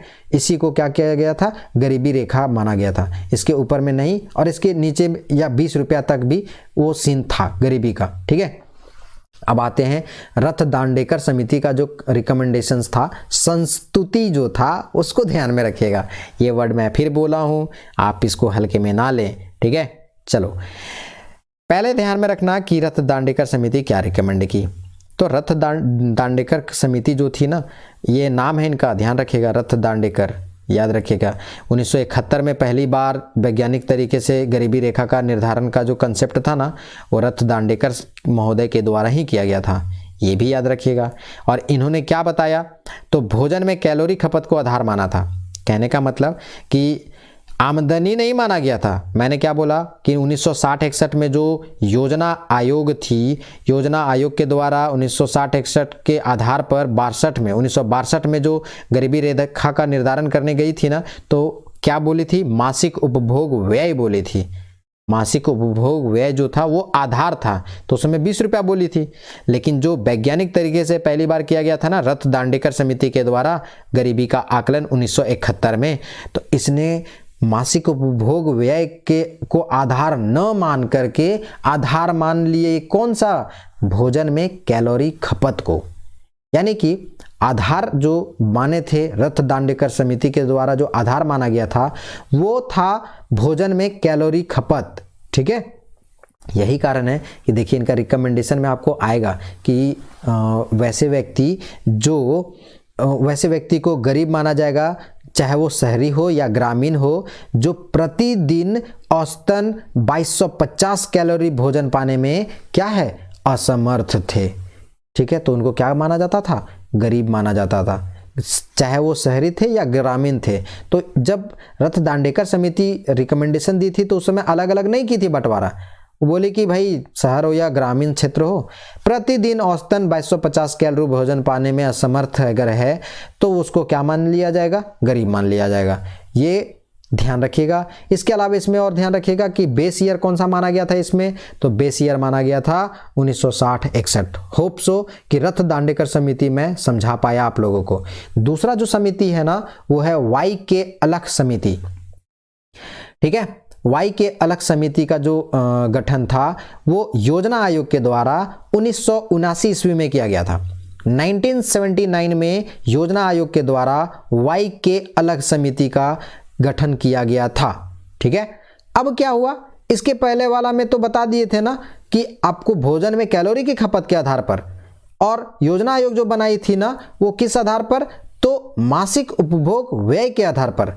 लेकिन इस बार न्यूनतम पोषण आवश्यकता के आधार पर। वाई के अलख समिति का जो मुख्य बात थी वो यही थी कि न्यूनतम पोषण आवश्यकता के आधार पर गरीबी का आकलन इनके द्वारा किया गया था, ठीक है। और उसी समय वही समिति जो थी, वाई के अलख समिति जो थी, ICMR, एक टर्म बोले हैं ICMR, तो यहां पर आप ना कमेंट जरूर करेंगे कि ICMR, जो सीरियस कैंडिडेट होंगे जिनको लग रहा है कि हाँ मैं अच्छा कुछ दे पा रहा हूं, तो आप जरूर खोजिएगा कि ICMR का फुल फॉर्म क्या होता है। तो वाई के अलख समिति जो थी वो ICMR के द्वारा जो नगरीय और ग्रामीण क्षेत्र है ना, उनका अलग अलग पोषण मान सुझाए थे, है ना। मतलब कि गांव के लोग जो रहते हैं सो, और शहर में जो लोग रहते हैं सो, उनका अलग अलग पोषण मान होना चाहिए, ठीक है। देखिए गरीबी निर्धारण का नगरीय और ग्रामीण क्षेत्र के लिए अलग अलग निर्धारण करने की बात कही गई थी। तो देखिए जब यहाँ पर अलग अलग की बात की गई तो ग्रामीण क्षेत्र के लिए कितना कैलोरी बोल रहा है, तो ग्रामीण क्षेत्र के लिए 2400 कैलोरी और नगरीय क्षेत्र के लिए 2100 कैलोरी से कम उपभोग करने वाले को गरीबी रेखा से नीचे माना जाएगा, ठीक है। होप सो मैं पहले बता चुका हूं कि आप पेन पेपर जरूर लेंगे और इस चीज को जरूर नोट डाउन करेंगे। ये अगर समिति बताई जा रही है तो ये बहुत बड़ा इंपॉर्टेंट पॉइंट है इस वाई के अलग समिति में कि इन्होंने ग्रामीण क्षेत्र के लिए 2400 कैलोरी की बात कहे थे और शहरी क्षेत्र था, नगरीय जो क्षेत्र था उसके लिए 2100 कैलोरी से कम उपभोग करने वाला जो व्यक्ति होगा वो गरीबी रेखा से नीचे माना जाएगा। ठीक है। वाई के अलग समिति जो थी वो रथ दांडेकर के जो फॉर्मूला था उसका आधार वर्ष को ही बदल दिया था और बदलकर कितना कर दिया था तो 1973-74। इतना बात आप जरूर ध्यान में रखिएगा। ठीक है। तो वाई के अलग समिति और रथ दांडेकर समिति, ठीक है, ये दोनों डाटा मैं आप लोगों के पास रिप्रेजेंट कर दिया। ध्यान रखिएगा वाई के अलग समिति में एक ही चीज़ कि जो रथ दांडेकर फॉर्मूला का आधार वर्ष था ना उसी को बदल करके 1973-74 कर दिए थे। इसमें यही डाटा बहुत इंपॉर्टेंट है। ठीक है। अब नेक्स्ट आइए, नेक्स्ट हमारा है लकड़वाला समिति। लकड़वाला समिति क्या है? तो लकड़वाला समिति जो थे इसका भी जो गठन था योजना आयोग के द्वारा वर्ष 1989 में किया गया था। नाम क्या था इनका पूरा? Professor DT. लकड़वाला की अध्यक्षता में इस समिति का गठन किया गया था। पूरा नाम था प्रोफेसर डी.टी. लकड़वाला। ठीक है। याद रखिएगा इस समिति ने भी अलग समिति के न्यूनतम पोषण आवश्यकता को ही आधार मान लिया। ठीक है। यानी कि लकड़वाला समिति भी जिस तरह से अलग समिति जो थी, ठीक है, वाई के अलग समिति बोली थी ना न्यूनतम पोषण आवश्यकता, उसी को ये कैरी किए थे। ठीक है, उसी को ये कैरी किए थे। और इन्होंने क्या कहा था कि जो आधार होगा ना गरीबी रेखा का निर्धारण का वो न्यूनतम पोषण आवश्यकता यही होगा आधार। और प्रत्येक राज्य के लिए अलग अलग जो निर्धनता रेखा है उसका निर्धारण करने की बात कही गई थी लकड़वाला समिति में प्रोफेसर डी.टी. लकड़वाला के द्वारा। और ग्रामीण क्षेत्र में निर्धनता रेखा का निर्धारण के लिए उपभोक्ता मूल्य सूचकांक, याद रखिएगा, कंज्यूमर प्राइस इंडेक्स, जिसको शॉर्ट में CPI कहते हैं। C से कंज्यूमर, P से प्राइस और I फॉर इंडेक्स, जिसमें कृषि श्रमिक से संबंधित होता है, इस सूचकांक का प्रयोग किया गया था। ठीक है। CPI का consumer product price index, consumer price index का प्रयोग किया गया था। ठीक है। इस लकड़वाला समिति के द्वारा ग्रामीण क्षेत्र में निर्धनता रेखा का निर्धारण हेतु, है ना। चलो आगे देखते हैं इसी में कि मुख्य रूप से इसमें क्या किया गया था। तो शहरी क्षेत्र में निर्धनता रेखा के लिए उपभोग जो व्यय है ना, देखिए यहाँ आगे मिलेगा आपको, जो शहरी क्षेत्र है उसमें निर्धनता रेखा के निर्धारण के लिए उपभोक्ता मूल्य सूचकांक का प्रयोग, है ना। शहरी क्षेत्र में निर्धनता रेखा निर्धारण के लिए उपभोक्ता मूल्य सूचकांक, और वहाँ पर औद्योगिक श्रमिक आएंगे शहरी क्षेत्र में निर्धनता रेखा का निर्धारण के लिए उपभोक्ता मूल्य सूचकांक। ठीक है। औद्योगिक श्रमिक हेतु जो होता है। और जो ग्रामीण क्षेत्र की बात कहा था ना, तो वहाँ पर क्या था, तो ग्रामीण क्षेत्र के लिए वहाँ पर भी उपभोक्ता मूल्य सूचकांक जो था कृषि श्रमिक के लिए उसका प्रयोग किया गया था। ठीक है। अब देखिए ये जो रिकमेंडेशन की थी समिति वो क्या की थी, तो 1992-93 का ये आधार वर्ष लिया था। ठीक है। जो ये समिति थी ना 1992-93 इसको आधार मानी थी। लकड़वाला समिति जो थी वो 1992-93 को आधार मानी थी। ये इम्पॉर्टेंट है, मैं यहाँ पे बार बार रिपीट इसीलिए कर रहा हूँ। देखिए आधार वर्ष जहाँ जहाँ चेंज हुआ है ना वो ज़रूर ध्यान में रखिएगा, क्योंकि वो पीटी बेस्ड में या वनडे कोई भी एग्ज़ाम में आपको क्वेश्चंस मिल सकते हैं। तो जो आधार वर्ष था 1992-93 था। अब उसके आधार पर जब देखा गया तो गांव के लिए 288 रुपीज़ 90 पैसे, ग्रामीण क्षेत्र में ऐसे लोग जो कितना कमाते हैं 228 रुपया 90 पैसा, तथा शहरी क्षेत्र में 264 रुपया 10 पैसा जो मासिक उपभोग व्यय है वो होना जरूरी है, नहीं तो क्या कहलाएगा, गरीब कहलाएगा। ठीक है। शहरी क्षेत्र में 264 रुपया 10 पैसा और गरीबी क्षेत्र में या गरीबी स्तर जो है वो ग्रामीण क्षेत्र में 288 रुपया 90 पैसा है, ये भी याद रखिएगा। अब क्या हुआ, डाटा में आया कि गरीबी का जो स्तर था ना, इससे क्या हुआ, 54.9% से गिर करके 36% आ गया। ठीक है, ये फैक्ट्स है कि जो वाई के अलग समिति था इसके द्वारा जो किया गया था उसमें कितने गरीब थे ये भी याद रखिएगा। लकड़वाला समिति का जो गठन किया गया था उसके आधार पर देखा जाए तो कितने प्रतिशत जो थे वो गरीब थे। ठीक है, तो लकड़वाला समिति का जो कहानी था वो मैं अभी बताया कि लकड़वाला समिति के आधार पर जब कैलकुलेशन किया गया ना तो इसमें क्या हुआ कि 54.9% से गिर करके गरीबी का स्तर क्या हो गया 36% आ गया था। लेकिन एक चीज़ और याद रखिएगा कि 2004-05 में इस मानक के आधार पर 27% जनसंख्या जो थी ना वो क्या हो गई थी, गरीबी रेखा के नीचे। ठीक है, 2004-05 जनसंख्या में देखा गया कि यहाँ 27% जनसंख्या जो है वो गरीबी रेखा के नीचे थी। देखिए यहाँ पर डाटा छूट गया है, ध्यान रखिएगा। 2004-05 के जनसंख्या गरीबी रेखा के नीचे पहुँच गई। कितना परसेंट जनसंख्या? 27%। यहाँ पर डाटा नहीं डाला गया है, मिस प्रिंटिंग हो गया है। यहाँ पे आप नोट डाउन करिएगा, इसीलिए मैं बोला हूँ पहले ही। ठीक है, ऐसे ही नहीं बोला हूँ। अब देखिए तेंदुलकर समिति का क्या कहानी है। तेंदुलकर समिति का जो गठन था ना प्रोफेसर सुरेश तेंदुलकर के अध्यक्षता में 2005 में गरीबी रेखा निर्धारण की एक समिति गठन की गई थी।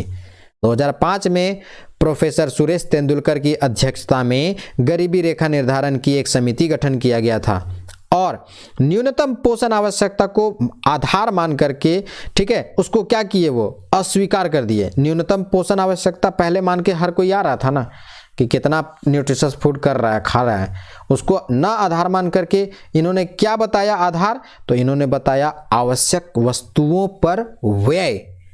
आवश्यक वस्तुओं पर व्यय के आधार पर गरीबी रेखा का निर्धारण किया तेंदुलकर समिति ने। मैं एक बार और रिपीट कर दे रहा हूं, ध्यान से सुनिएगा कि तेंदुलकर समिति ने क्या किया था कि न्यूनतम पोषण आवश्यकता के आधार के मानक को अस्वीकार कर दिया। मतलब अब उनके जो कैलकुलेशन है उसमें न्यूनतम पोषण आवश्यकता न होकर के आवश्यक वस्तुओं पर व्यय को आधार मान करके और गरीबी का निर्धारण किया गया था। ध्यान से समझने की कोशिश करिएगा, मैं जहां समझाना चाहता हूं वहीं तक पहुंचिएगा, एकदम कंसंट्रेशन यहाँ रहे। इकोनॉमिक्स थोड़ा सा आपको टेक्नोलॉजिकल या कह सकते हैं कि टेक्निकल टर्म्स कुछ कुछ मिलेंगे, वो आप थोड़ा सा कोशिश करिएगा कि वो ले लें। हालांकि मैं रिपीट बार बार कर रहा हूँ, वीडियो बहुत लंबा बनेगा मुझे पता है, लेकिन इससे हमको कोई फ़र्क नहीं पड़ता है। अगर मेरा वीडियो लंबा हो करके भी आप अगर समझ पा रहे हैं तो हमको कोई प्रॉब्लम नहीं है, आप कोई दिक्कत नहीं, आप समझ तो जाइए। एक बार अगर समझ गए ना तो पीटी रहे, मेंस रहे, कोई भी वनडे एग्ज़ाम रहे, उसका आप फोड़ने का काम कर दीजिएगा। ठीक है, चलो आगे आते हैं। इसी में एक और बात क्या किया गया कि एक उपभोग बास्केट की अवधारणा लेकर के आ गई।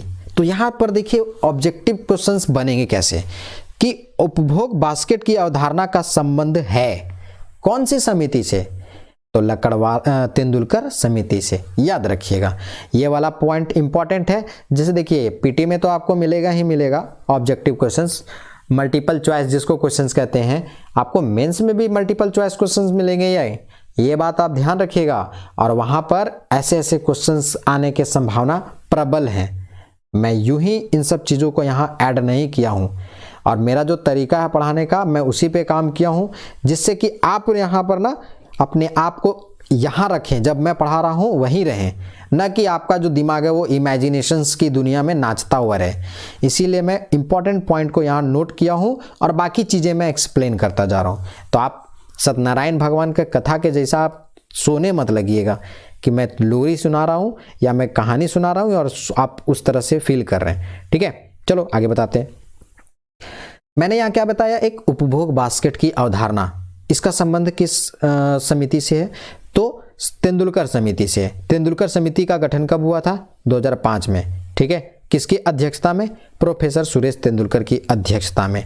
एक और चीज़, इसका जो आधार था गरीबी रेखा के निर्धारण के लिए वो क्या था, तो न्यूनतम पोषण आवश्यकता नहीं था, तो क्या था? आवश्यक वस्तुओं पर व्यय, ये आधार था।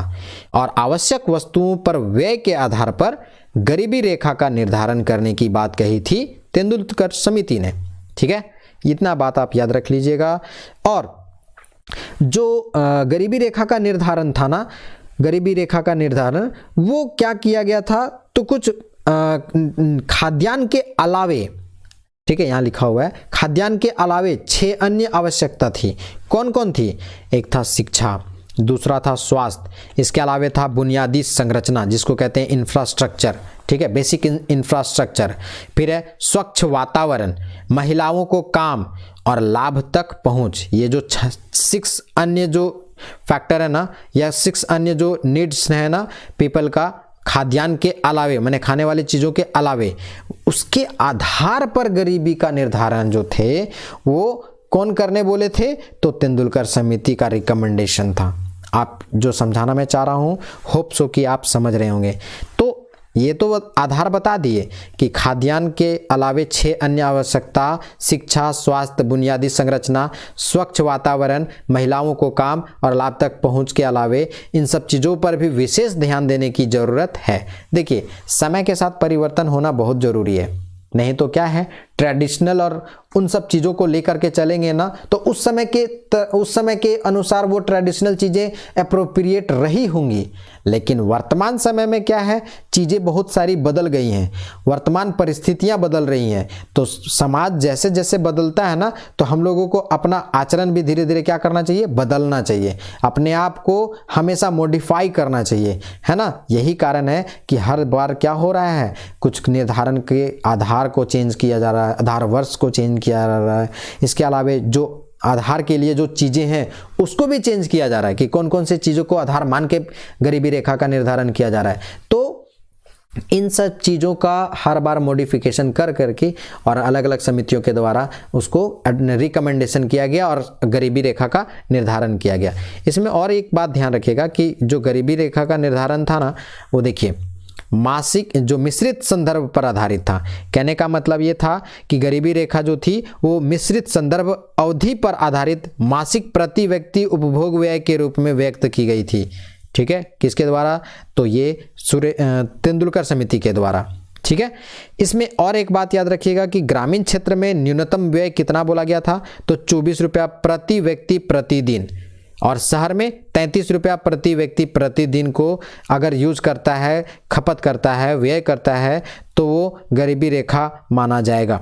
ठीक है, मतलब एक बेस पॉइंट आप ये निर्धारित कर दिए थे कि ग्रामीण क्षेत्र में 24 रुपया अगर या 24 रुपया तक करता है तो वो गरीब नहीं होगा, लेकिन उससे कम करता है तो वो गरीब हो जाएगा। यानी कि एक लाइन दे दिए थे ये, तो ग्रामीण में 24 रुपया और शहर में, देखिए यहाँ पर ये 35 गलत लिखा हुआ है, ये 35 गलत लिखा हुआ है, यहाँ पर याद रखिएगा, यहाँ पर 33 होगा। ठीक है, यहाँ पे 33 होगा, मैं यहाँ बता दे रहा हूँ, ये हाईलाइटेड है, ये 35 नहीं होगा, 33 होगा। 33 रुपया शहर में, 33 रुपया और ग्रामीण में 24 रुपया, इसका आधार जो था वो माना गया था गरीबी रेखा का। ठीक है, होप सो कि आप यहाँ तक समझ आ गया होगा आपको कि 24 रुपया ग्रामीण क्षेत्र में न्यूनतम व्यय प्रति व्यक्ति प्रतिदिन और शहरी क्षेत्र के लिए 33 रुपया प्रति व्यक्ति प्रतिदिन गरीबी रेखा उसको माना था, उसका बेस माना गया था। ठीक है, नेक्स्ट हमारा है रंगराजन समिति। ठीक है, रंगराजन समिति नेक्स्ट हमारा समिति होगा गरीबी रेखा के निर्धारण के लिए। तो रंगराजन समिति का गठन कब किया गया था? तो 2012 में। योजना आयोग ने 2012 में सी रंगराजन की अध्यक्षता में एक समिति का गठन किया था, और ये जो समिति थी ना 2014 में अपना रिपोर्ट प्रस्तुत की थी। तो 2012 में समिति का गठन किया गया था और 2 साल के बाद यानी कि 2014 में क्या किया गया था? तो अपना रिपोर्ट वो प्रस्तुत कर दिए थे सी रंगराजन। ठीक है, होप सो कि आप सी रंगराजन का नाम जरूर सुने होंगे। अगर आप कॉम्पिटिटिव तैयारी कर रहे हैं तो इनका नाम बहुत प्रचलित है, बहुत ही फेमस पर्सनालिटी है, ध्यान रखिएगा। 2012 में समिति का गठन हुआ, 2014 में रिकमेंडेशंस अपना रिपोर्ट प्रस्तुत कर दिए। इसमें क्या कहा गया? तो यहां पर याद रखिएगा कि चयनित आवश्यक वस्तुओं पर किए गए न्यूनतम व्यय को क्या किया गया था? आधार माना गया था। कुछ लिमिटेड वस्तुओं को ये क्या किए थे? चयन किए थे। तो चयनित आवश्यक वस्तुओं पर किया न्यूनतम व्यय को ही इन्होंने क्या माना था? आधार मान लिया था। तो इस हिसाब से ग्रामीण क्षेत्र के लिए 32 रुपया प्रतिदिन तथा नगरीय क्षेत्र के लिए 47 रुपया प्रतिदिन। ठीक है, ग्रामीण क्षेत्र के लिए 32 रुपया और शहरी क्षेत्र के लिए 47 रुपया। ये हम प्रतिदिन बोले हैं, प्रति व्यक्ति प्रतिदिन, लेकिन जब मासिक की बात करेंगे तो 972 रुपया आएगा। ग्रामीण क्षेत्र के लिए 32 रुपया प्रति व्यक्ति प्रतिदिन, लेकिन जब मासिक पता करेंगे तो 972 रुपया होगा। वहीं शहरी क्षेत्र में 47 रुपया प्रति व्यक्ति प्रतिदिन, लेकिन जब मासिक की बात करेंगे तो यहाँ 1407 रुपया प्रति मासिक हो जाएगा।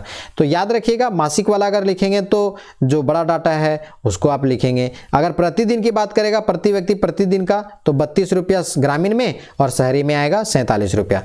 तो इसको क्या माने थे इन्होंने? आधार मान लिया था, गरीबी रेखा माना था। ठीक है, अगर इतना करता है, ठीक है, व्यय, तो उसको क्या कहा जाएगा? गरीबी रेखा माना जाएगा। इससे कम करेगा तो गरीब कहला जाएगा, इससे कम करेगा तो गरीब कहला जाएगा, क्योंकि ये रेखा है, और इससे ऊपर करेगा तो गरीब नहीं कहलाएगा। ठीक है, ये याद जरूर रखिएगा।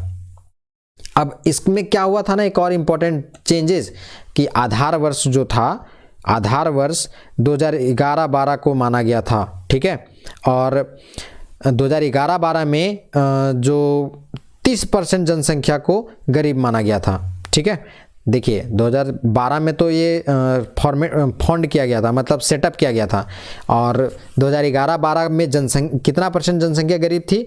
30%। आधार वर्ष चेंज यहाँ नहीं हुआ है, ध्यान रखिएगा, आधार वर्ष चेंज नहीं हुआ है। 30% जनसंख्या 2011-12 में जो थी वो गरीब थी, इस बात को इन्होंने बताया था। 2012 में, अब इसको थोड़ा सा मैं रिपीट कर दे रहा हूँ, 2012 में रंगराजन समिति का गठन किया गया था, और ग्रामीण क्षेत्र में 32 रुपया या मासिक कहा जाए तो 972 रुपया, शहरी क्षेत्र में 47 रुपया प्रति व्यक्ति प्रतिदिन, और इसका जो मासिक कहेंगे वो 1407 रुपया मासिक। ये गरीबी रेखा मान लिए थे, इससे कम खर्च करने वाले गरीब कहलाएं। और 2011-12 में इन्होंने क्या रिकमेंड किया कि भैया 30% जनसंख्या जो है ना भारत की, वो क्या है? गरीब है। तो जो मैं यहाँ जहाँ जहाँ सुधारने की बात कहा हूँ वो आप सुधार जरूर करिएगा। ठीक है, और इस डाटा को आप जरूर माइंड में रखिएगा। मेंस राइटिंग कर रहे हैं या पीटी का डाटा से संबंधित क्वेश्चंस आएंगे, वहाँ पर आपको इन सब चीज़ों से मिलेगा, फेस करना पड़ेगा। अब आगे आते हैं। 2015 में नीति आयोग द्वारा डॉक्टर अरविंद पनगड़िया की अध्यक्षता में 14 सदस्यीय टास्क फोर्स की स्थापना की गई थी, और ये भी क्यों की गई थी? तो गरीबी रेखा का निर्धारण करने हेतु, याद रखिएगा। ठीक है, गरीबी रेखा का निर्धारण करने की बात कही गई थी। इन्हीं के द्वारा, जो डॉक्टर अरविंद पनगड़िया थे, उनके द्वारा 14 सदस्यीय टास्क फोर्स था, उसका गठन किया गया था। और ध्यान रहेगा कि जो सबसे एक्सेप्टेड जो था ना, जितना भी बनाया गया था समितियां, उनमें से जो सबसे ज़्यादा एक्सेप्टेड था वो नीति आयोग के टास्क फोर्स ने नई निर्धनता रेखा निर्धारण तक सरकार जो को तेंदुलकर समिति की सिफारिश को ही निर्धनता रेखा मापदंड अपनाने की सलाह दी थी। तो जो तेंदुलकर समिति जो बताया गया अभी आपको यहाँ पर, ये तेंदुलकर समिति जो है वो सबसे ज़्यादा एक्सेप्टेड है, और जो नीति आयोग है वो भी एक्सेप्ट कर ली कि क्या किया जाना चाहिए, इसको एक्सेप्ट किया जाना चाहिए तेंदुलकर समिति के रिकमेंडेशंस को। तो तेंदुलकर समिति के जो रिकमेंडेशंस थे उसको आप एक बार और पढ़ सकते हैं। आधार क्या माना गया था, उसके अलावे उपभोग बास्केट की अवधारणा लेकर आई गई थी। गरीबी रेखा का निर्धारण जो था वो खाद्यान्न के अलावे 6 अन्य चीज़ें थी, उसके आधार पर गरीबी का निर्धारण किया गया था। मासिक व्यय कुछ दिया हुआ था, प्रति व्यक्ति उपभोग व्यय लेकर के इसमें चलने की बात कही गई थी। ग्रामीण क्षेत्र में 24 रुपया और शहरी क्षेत्र में 33 रुपया, 35 रुपया नहीं 33 रुपया प्रति व्यक्ति प्रतिदिन की बात की गई थी। ये बात यहाँ जरूर ध्यान में रखिएगा। ठीक है, देखिए विश्व बैंक के बारे में तो मैं पहले बता दिया कि गरीबी का क्या कंसेप्ट था। तो $1.25 जो था वो मानक माना गया था 2005 में, और उस समय कहा गया था ना टोटल 42% जनसंख्या क्या है, गरीब है। अभी 2005 में ना है, विश्व की बता रहे हैं मैं, विश्व बैंक जब करके बता रहा है तो वो विश्व का डाटा है। अब भारत का संदर्भ लेकर के आप हमको यहाँ पर जरूर कमेंट करेंगे कि जो भारत में गरीबी है 2021-22 का डाटा आ गया होगा। ठीक है, 21-22 का डाटा आ गया होगा। मैं यहाँ पर अभी आपको नहीं बताऊंगा, कितना % गरीबी है भारत में, आप उसको ज़रूर यहाँ पर अपना कॉपी में भी नोट डाउन करिए और आप यहाँ कमेंट भी कर सकते हैं। ठीक है, अब देखिए आगे गरीबी जो है, अब यहाँ पर थोड़ा सा आपको मेंस लेवल का मिल जाएगा राइट डाउन करने का, कुछ की पॉइंट बता देते हैं आपको ताकि आप उसको राइटिंग प्रैक्टिस में आप ले आ सकें। तो गरीबी के जो है कुछ कुछ दुष्परिणाम है। क्या क्या दुष्परिणाम हो सकता है? तो सामाजिक विषमता में वृद्धि हो गई। कैसे? कुछ लोग गरीब हैं, कुछ लोग अमीर हैं, तो सोसाइटी में ना अनइक्वलिटी वो बढ़ जाएगी। कुछ गरीब हैं जिनका स्टैंडर्ड ऑफ लिविंग हाई है, कुछ अमीर है जिनके पास इतना भी खाना नहीं है कि 2 वक्त की 2 जून की रोटी भी उनको नसीब हो जाए, ऐसा सीन नहीं है। इसके अलावे जब गरीबी है तो इसका और क्या प्रभाव पड़ेगा? अशिक्षा का विस्तार हो जाएगा, क्योंकि पैसे उसके पास खाने का नहीं है तो बच्चों को पढ़ाएगा कहाँ से? तो शिक्षा जो है उसका विस्तार घट जाएगा या अशिक्षा बढ़ जाएगी, अशिक्षा का विस्तार होगा। इसके अलावे आपराधिक गतिविधियों को बल मिलेगा। भैया पैसा नहीं है और पापी पेट के लिए इंसान तो कुछ भी करेगा, तो कभी कभी क्या होता है ना, क्रिमिनल एक्टिविटीज़ यहीं से चालू हो जाती है ना। ये बहुत बड़ा फैक्टर है। गरीबी बहुत ही ख़राब चीज़ है दोस्त, ध्यान रखना इस बात को, क्योंकि ये देखती नहीं है कि छोटा बच्चा है कि क्या है ना। गरीबी अगर सीन आ गया तो बहुत ही प्रॉब्लम क्रिएट कर सकता है, बहुत ही दयनीय स्थिति हो जाती है, जिसका परिणाम ये होता है कि आपराधिक गतिविधियां जो हैं वो बढ़ जाती हैं। सोमालिया में या इसके अलावे आप देखते होंगे जो अफ्रीकन कंट्री हैं वहाँ इतना क्यों अराजकता फैली हुई है, या गरीबी जहाँ पर रहती है सबसे ज़्यादा वहाँ पर क्यों ऐसी अराजकता फैली हुई है, वहाँ विरोध प्रदर्शन क्यों इतना ज़्यादा हो रहा है? इसके पीछे रीज़न यही है, गरीबी के कारण से आपराधिक गतिविधियां जो है वो बढ़ती चली जा रही हैं। इसके अलावे क्या होगा, तो बाल श्रम में वृद्धि हो जाएगी। छोटे बच्चों को होटल में जाकर के पेरेंट्स जो है वो भेज देते हैं कि जाओ कमाओ, वहाँ पे कुछ पैसे तो मिलेंगे, या तुम वहाँ होटल में रहेगा तो वहाँ पर कुछ नहीं तो तुमको खाने को तो कम से कम मालिक दे देगा।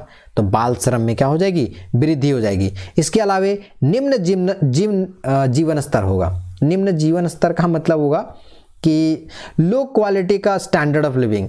ठीक है, ये बता रहा है कि मतलब ना सही से खाना मिलेगा, ना सही से पानी मिलेगा, ना सही कपड़े मिलेंगे, ना ही सही शिक्षा मिलेगी, ना ही सही स्वास्थ्य सुविधाएं उपलब्ध हो पाएंगी। तो इससे क्या होगा, निम्न जीवन स्तर को बढ़ावा मिलेगा। ये गरीबी का दुष्परिणाम है। इसके अलावे समावेशी जो विकास है ना उसको अवरुद्ध कर देगा। समावेशी विकास जो है सबों को लेकर चलने वाला विकास, वो अवरुद्ध हो जाएगा, रुक जाएगा। स्वच्छता का अभाव देखने को मिलेगा, भूखमरी, कुपोषण और इसकी समस्या देखने को मिलेगी। और अगर ऐसी समस्या हो गई तो आर्थिक विकास में कमी आएगा। ठीक है, इतना सारा पॉइंट है। इसके अलावे भी अगर आपका माइंड में आ रहा है तो आप अपना कॉपी में अपडेट जरूर करिएगा कि गरीबी के दुष्परिणाम में और कौन कौन सी चीज़ें क्या हैं वो ऐड ऑन की जा सकती हैं, या और कौन कौन से फैक्टर और हैं जो अफेक्टिंग करते हैं गरीबी के कारण में। ठीक है, तो ये सारी चीज़ें आपको मैं बता दिया। ठीक है, भारत जैसा एरिया में अगर देखा जाए तो गरीबी दिन प्रतिदिन बढ़ते चली जा रही है। हालांकि सरकार कोशिश कर रही है कि इस गरीबी को इरेडिकेट किया जाए, जड़ से उखाड़ के फेंका जाए, और शहरी गरीबी जो है वो बढ़ती चली जा रही है। ग्रामीण गरीबी तो था ही, हालांकि ग्रामीण गरीबी में है कि वहाँ इंसान खाने को उपजा लेता है अन्न और वो खा लेता है, हालांकि न्यूट्रिशस नहीं मिल पाता है पर उतना कर लेता है। लेकिन शहरों में कभी कभी इन सब चीज़ों का थोड़ा सा जो लेवल है या जो परसेंटेज है वो बढ़ गया है या बढ़ता हुआ दिखाई पड़ता है। अब एक और पॉइंट है कि गरीबी निवारण न्यू इंडिया @75 में कुछ लक्ष्य रखे गए थे। तो ध्यान से सुनिएगा क्या लक्ष्य है। गरीबी निवारण से संबंधित चीज़ों को आप जरूर ध्यान में रखिएगा, नहीं होता तो आप नोट डाउन करिए। मैं थोड़ा सा स्लो करूंगा या पॉज करके आप सुन करके लिख सकते हैं। ध्यान से समझिएगा कि 2018 से लेकर 2023 तक सकल घरेलू उत्पाद वृद्धि दर को 8% तक ले जाने की बात कही गई थी। इसी गरीबी निवारण के लिए जो नव भारत या न्यू इंडिया @75 में लक्ष्य रखा गया था। 75 कहानी समझ में आ जाना चाहिए। ठीक है, आज़ादी के 75वें वर्ष में हम लोग अमृत महोत्सव का तो टाइम पीरियड मना ही रहे हैं, उसी का परिणाम है ये कि क्या कहानी है। 18 से लेकर के 23 तक, मतलब 2018 से 2023 तक सकल घरेलू उत्पाद वृद्धि को 8% तक ले जाने की बात कही गई थी। इसके अलावे क्या कहा गया था, तो महिला श्रम सहभागिता को 2022 तक बढ़ाने की बात कही गई थी, और श्रम कानूनों में सुधार करने की बात कही गई थी। श्रम कानूनों में सुधार करने की बात इसलिए कही गई थी क्योंकि आपको पता होगा कि WTO और भारत के जो वाणिज्य विभाग है, या कह सकते हैं कि इंडस्ट्रियल जो डिपार्टमेंट है, उससे बहुत ही पंगा चलते रहता है। इसी पंगा का मेन रीज़न है श्रम कानूनों में सुधार करने का। यही प्रॉब्लम के कारण से क्या होता है, आप गूगल करिएगा कि international World Trade Organization WTO और भारत का जो श्रम कानून है उसमें बहुत पंगा चलता है। क्यों चलता है, आप गूगल करिएगा, जरूर करिएगा। ये इंटरेस्टिंग फैक्ट है, थोड़ा सा आप समझने की कोशिश करिएगा मेरी बात को भी, और वहाँ जो मिलेगा डाटा आपको ब्लॉग वगैरह में, वो आप जरूर सुनिएगा, ठीक है। तो आपको ना कंसेप्ट बिल्डअप हो जाएगा, और कंसेप्ट बिल्डअप हो जाएगा ना तो आप राइटिंग प्रैक्टिस में उस चीज़ों को ऐड ऑन कर सकते हैं। और अगर आपको वो चीज़ दिख जाएगा ना एग्जामिनर को, तो शानदार नंबर दे देंगे, ठीक है। इसीलिए मैं आपको कुछ कुछ वर्क दे रहा हूँ, और मेरा तरीका जब भी मेंस का होगा तो यहाँ पे ज़रूर मैं इंक्लूड करना चाहूँगा कि इन सब चीज़ों को आप करिए। कंसेप्ट बना रहेगा तो आपको लिखने में मज़ा आएगा। अगर आपको क्वेश्चन ट्विस्टेड भी मिलेगा ना, तो आप उसको अच्छी तरीके से टैकल कर सकते हैं, ठीक है।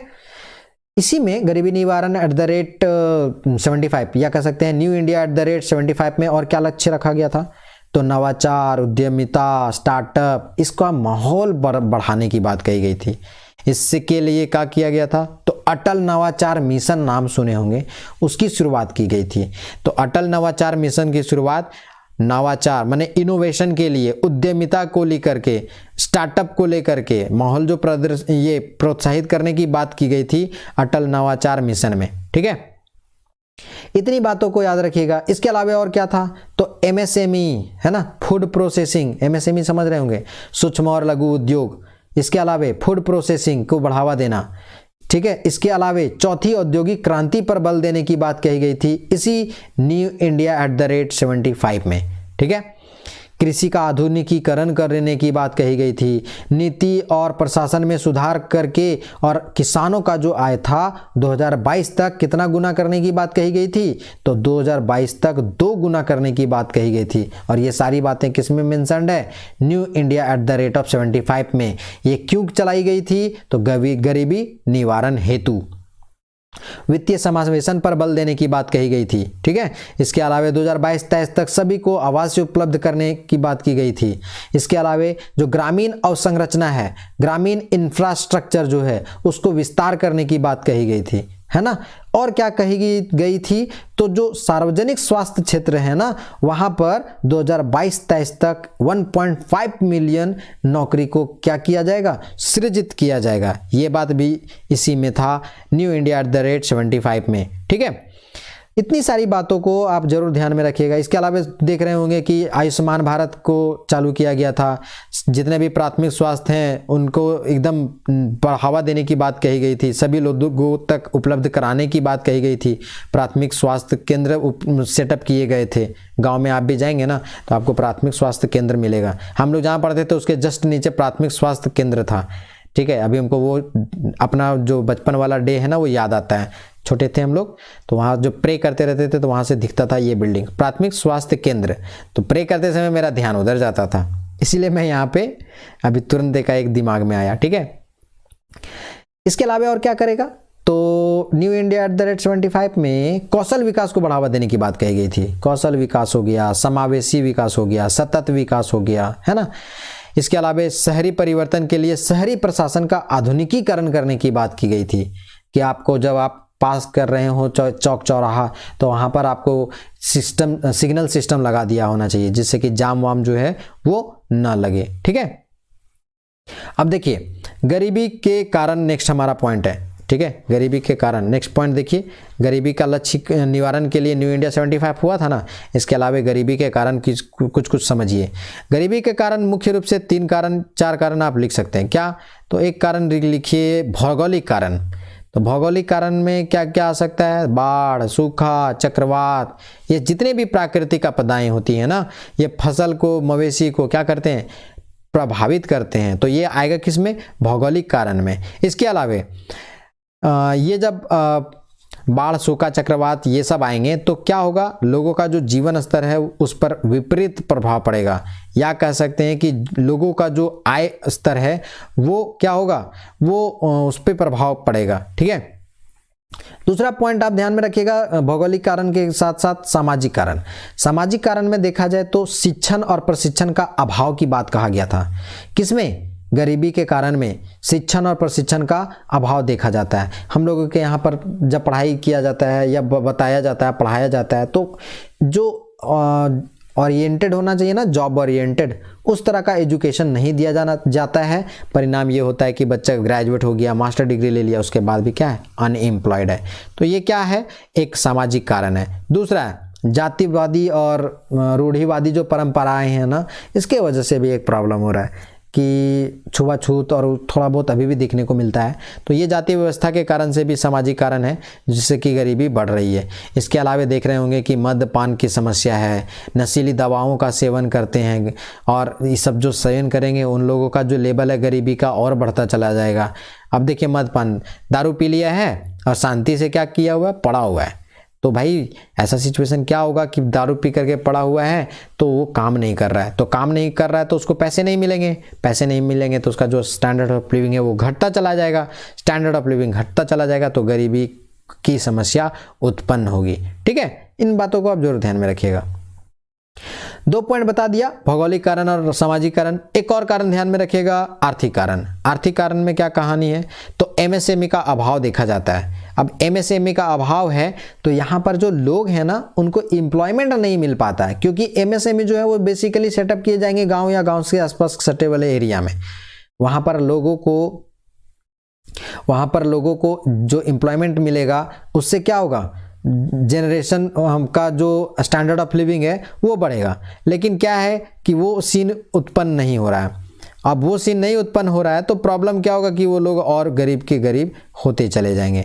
ठीक है, इन सब बातों को आप जरूर ध्यान में रखिएगा कि गरीबी का जो निर्धारण था, या कह सकते हैं कि गरीबी के कारण था, उसमें एक बहुत बड़ा फैक्टर के रूप में इसको देखा जाता है। ठीक है,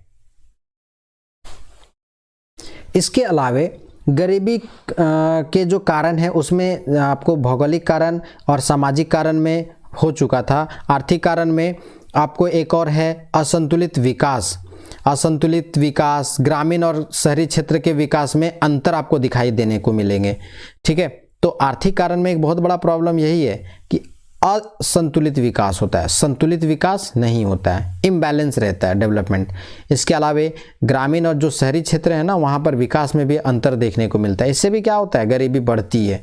शहर में लोग अच्छे खासे स्टैंडर्ड ऑफ लिविंग मेंटेन करके रखते हैं, पर गांव में ऐसा सीन नहीं है। ठीक है, वहाँ पर एग्रीकल्चरल एक्टिविटी में लोग लगे हुए हैं, तो परिणाम ये होता है कि उनका जीवन स्तर जो है बहुत ज़्यादा हाई या उच्च नहीं है। इसके अलावा खराब आपूर्ति श्रृंखला व प्रबंधन में कमी होने को कारण से हमारे यहाँ गरीबी उत्पन्न हो रही है ना। खराब आपूर्ति श्रृंखला मतलब जो सप्लाई चेन है ना, वो खराब है। मान के चलिए कि हमको चाहिए हार्ले डेविडसन, लेकिन हमारा हजारीबाग में या हमारा रांची में या हमारा दिल्ली में कुछ ऐसी जगह हैं जहाँ पर स्पेसिफाइड जगह होते हुए भी वहाँ पर आपको नहीं मिलेगा। अब लोकल एरिया में चले जाएंगे गांव में और हार्ले डेविडसन मांगेंगे तो नहीं ना मिलेगा। तो पैसा रहते हुए उसका स्टैंडर्ड ऑफ लिविंग जो है वो क्या है? नीचे है, घटा हुआ है, कमी है। तो ये सप्लाई चेन में प्रॉब्लम के कारण से हो सकता है। सप्लाई चेन का और एग्जांपल में लिख सकते हैं कि आपको कुछ ऐसी चीज़ें जो रिक्वायरमेंट की हैं, नेसेसरी गुड्स में आती हैं और वो आपके एरिया में अवेलेबल नहीं है, तो इसके कारण से भी क्या होता है? और गरीबी बढ़ जाती है। ठीक है, आर्थिक कारण में इसको आप जरूर ध्यान में रखिएगा। और मैनेजमेंट में भी कमी होती है, तो मैनेजमेंट में भी प्रॉपर मैनेजमेंट नहीं होगा किसी भी चीज़ का, तो कहीं ना कहीं गरीबी तो उत्पन्न हो ही जाएगी।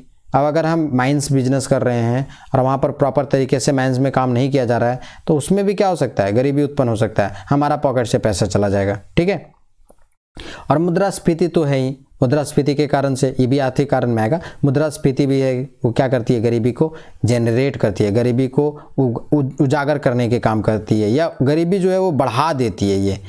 ठीक है, गरीबी के जो कारण है उसके अन्य कारणों में क्या क्या है?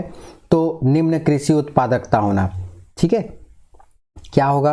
जमीन है और ज़मीन में सही से जो खेती है वो नहीं हो पाती है, तो वहाँ से जो प्रोडक्शन होता है ना वो कम होता है।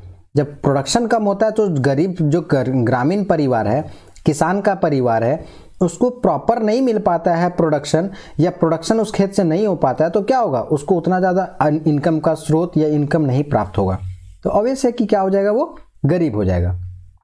इसके अलावे बुनियादी सुविधाओं का अभाव हो जाता है। जैसे इनका अभाव के कारण से जैसे स्वास्थ्य हो गया, शिक्षा हो गया, पेयजल हो गया, आवास हो गया, ये नहीं मिल पाएगा ना, तो अब से वो क्या करेगा, वो क्या होगा, गरीब हो जाएगा। जो बेसिक नीड्स है वही नहीं मिल पा रही है। ठीक है, इसके अलावा देखा जाए तो सार्वजनिक सेवाओं तक सीमित पहुंच गरीब आदमी को नहीं मिल पाता है। ठीक है, सार्वजनिक सेवा का लाभ, और सार्वजनिक सेवा का लाभ मिल ही नहीं रहा है तो गरीब तो था ही और गरीब होता चला गया।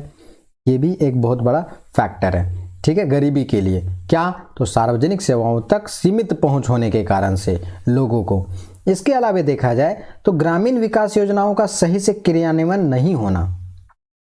सरकार बहुत सारी योजनाएं लेकर के आ रही है, सरकार योजनाएं तो लेकर के आती है पर इम्प्लीमेंटेशन प्रॉपर नहीं हो पाता है। अगर इम्प्लीमेंटेशन प्रॉपर नहीं हो पाता परिणाम क्या होता है, ऐसे में परिणाम ये होता है सही से क्रियान्वयन नहीं होने के कारण से, तो जो टारगेटेड जो लोग हैं, सरकार के द्वारा जो योजना चलाई जा रही है और उस योजना के अंतर्गत जो आने वाले लोग हैं उनको वो सुविधाएं उपलब्ध नहीं हो पाती हैं।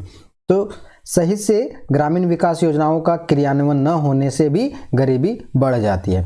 इसके अलावा समावेशी विकास नहीं होना, समावेशी विकास नहीं होने के कारण से भी क्या होती है, गरीबी बढ़ जाती है। ये भी आप याद रखिएगा। देखिए, गरीबी कम करने में जो नेक्स्ट जो टॉपिक है हमारा, जो नेक्स्ट पॉइंट है वो है क्या, गरीबी कम करने में जो चुनौतियां हैं वो कौन कौन सी चुनौतियां आ रही है। तो गरीबी कम करने में कौन कौन सी चुनौतियां आ रही हैं उसको देखने का प्रयास करते हैं। तो सबसे पहले जो चुनौती है ना वो है शिक्षण और प्रशिक्षण। कहने का मतलब कि ग्रामीण क्षेत्र में रोजगार परक शिक्षा का अभाव है और व्यवसाय केंद्रित शिक्षण पद्धति की कमी पाई जाती है। परिणाम ये होता है कि लोगों को रोजगार नहीं मिल पाता है ना। इसके अलावा ऊर्जा उपलब्धता, ठीक है, ऊर्जा उपलब्धता कहने का मतलब अगर औद्योगिकरण आपके एरिया में हो रहा है और वहाँ पर बिजली है ही नहीं तो क्या होगा, प्रॉब्लम हो सकता है, उद्योग धंधा ठीक से चलेगा ही नहीं। आज भी जानते हैं 25% गाँव जो है पूर्णतः विद्युतीकृत नहीं है। इसका परिणाम क्या होता है कि वहाँ पर बहुत सारे इंफ्रास्ट्रक्चर डेवलपमेंट नहीं हो पाते हैं। वहाँ पर ना कोई जो इंडस्ट्रियल रीजन जो है वो नहीं सेटअप कर पाते हैं लोग। और इसके पीछे रीज़न क्या है, तो अनेक चुनौतियाँ वहाँ आपको मिलेंगी। ऊर्जा नहीं मिल पा रहा है, लाइटिंग की व्यवस्था नहीं है, ट्रांसपोर्टेशन नहीं है, जिसका परिणाम होता है कि गरीबी और बढ़ती चली जा रही है। ख़त्म क्या होगा, ऐसे सिचुएशन में और बढ़ती चली जाएगी। ठीक है, इसके अलावा देखिए आधारभूत संरचना का अभी भी निर्माण नहीं हो पाया है कुछ क्षेत्रों में, जैसे सड़क नहीं है, संचार नहीं है, ऊर्जा नहीं है, मतलब बिजली वाला। इसके कारण से क्या होगा, उद्योग तो स्थापना किया नहीं जा सकता है। अब आधारभूत ये सब चीज़ें है ही नहीं, आधारभूत संरचना है ही नहीं, तो कहाँ से हमारा गरीबी कम करने के कार्य को उचित तरीके से क्रियान्वित किया जा पाएगा। ठीक है, ये भी याद रखिएगा। इसके अलावा देखिए कि जो भारत की एक बहुत बड़ी जनसंख्या है ना वो कृषि पर निर्भर है। तो कृषि पर निर्भर है ना, और कृषि पर निर्भर होने के कारण से जानते हैं कि प्रच्छन्न बेरोजगारी वहाँ पर उपलब्ध सबसे ज़्यादा रहता है। प्रच्छन्न बेरोजगारी, अभी हम गरीबी के साथ बेरोजगारी भी पढ़ाएंगे। तो बेरोजगारी में क्या होता है, प्रच्छन्न बेरोजगारी में बेसिकली जरूरत है मात्र 2 किसान को एक खेत में, 1 कट्ठा खेत है उसमें 1 किसान जो है वो काम कर सकता है, लेकिन ज़बरदस्ती उसके साथ उनकी वाइफ और उसके बाद उनके बच्चे भी क्या होते हैं, इन्वॉल्व रहते हैं। तो क्या होगा, एक आदमी भी उस खेत में काम करके उतना ही प्रोडक्शन कर सकता था जहां पर लगे हुए हैं कितने, 4-5। तो क्या होगा, प्रच्छन्न बेरोजगारी की समस्या है। इसके कारण से निर्भर जो गरीबी है ना वो कम करने में थोड़ा प्रॉब्लम हो रही है। ये चुनौतियां हैं। देखिए मैं इस टॉपिक को मैं डील कर रहा हूँ, है ना। गरीबी रेखा को कम करने का या गरीबी को कम करने में जो चुनौतियां हैं उसको मैं बता रहा हूँ यहाँ। ठीक है, याद रखिएगा। इसके अलावा और क्या हो सकता है कि एकीकृत कृषि प्रणाली की जानकारी नहीं होना, ये भी एक क्या है, गरीबी का कम करने में एक बहुत बड़ी चुनौती है। पारंपरिक खेती, आज भी ट्रेडिशनल तरीके से खेती बाड़ी कर रहे हैं, नहीं, घर का बीज को ही यूज़ कर देते हैं हम लोग नया खेती में काम करने के लिए। जैसे कि मान के चलिए आपके पास धान है, जो हाई यील्डिंग वैरायटी का सीड्स है वो आपके पास खरीदने का पैसा नहीं है, तो आप अपने पहले से जो धान है ना उसी को क्या करता है लोग, बीज के रूप में बीज बो देता है और बीज बोने के बाद उसको प्लांट करता है। तो होता क्या है कि प्रोडक्शन कम हो जाता है। तो पारंपरिक तरीके से जो खेती हो रही है, जैसे ट्रैक्टर से हल न जोत करके हल और बैल से जोत रहा है ना, तो ये भी पारंपरिक तरीके से खेती करने से क्या होगी, उसके खेत का प्रोडक्शन कम होगा और गरीबी बनी रहेगी। तो ये चुनौतियां हैं। सामाजिक कारण भी है कुछ कुछ। तो क्या क्या है, सामाजिक भागीदारी का अभाव पाया जाता है, इसके कारण से भी गरीबी खत्म करने में थोड़ा प्रॉब्लम हो रहा है।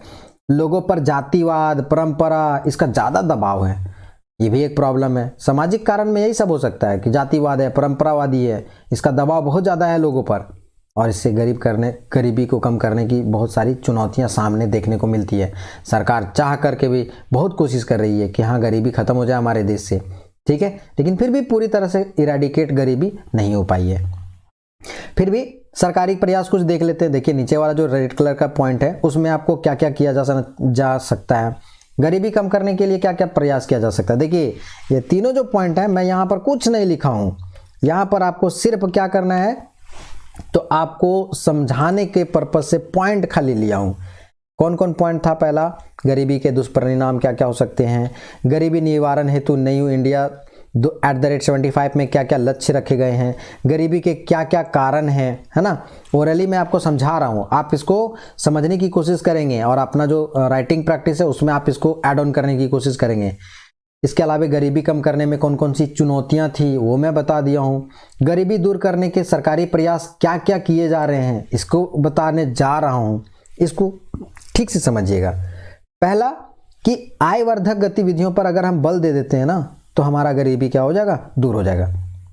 आय वर्धक का तात्पर्य है आय में वृद्धि करने वाले गतिविधि, ऐसे कार्य किए जाने चाहिए सरकार के द्वारा कि उन जो गरीब है ना उनका आय बढ़े।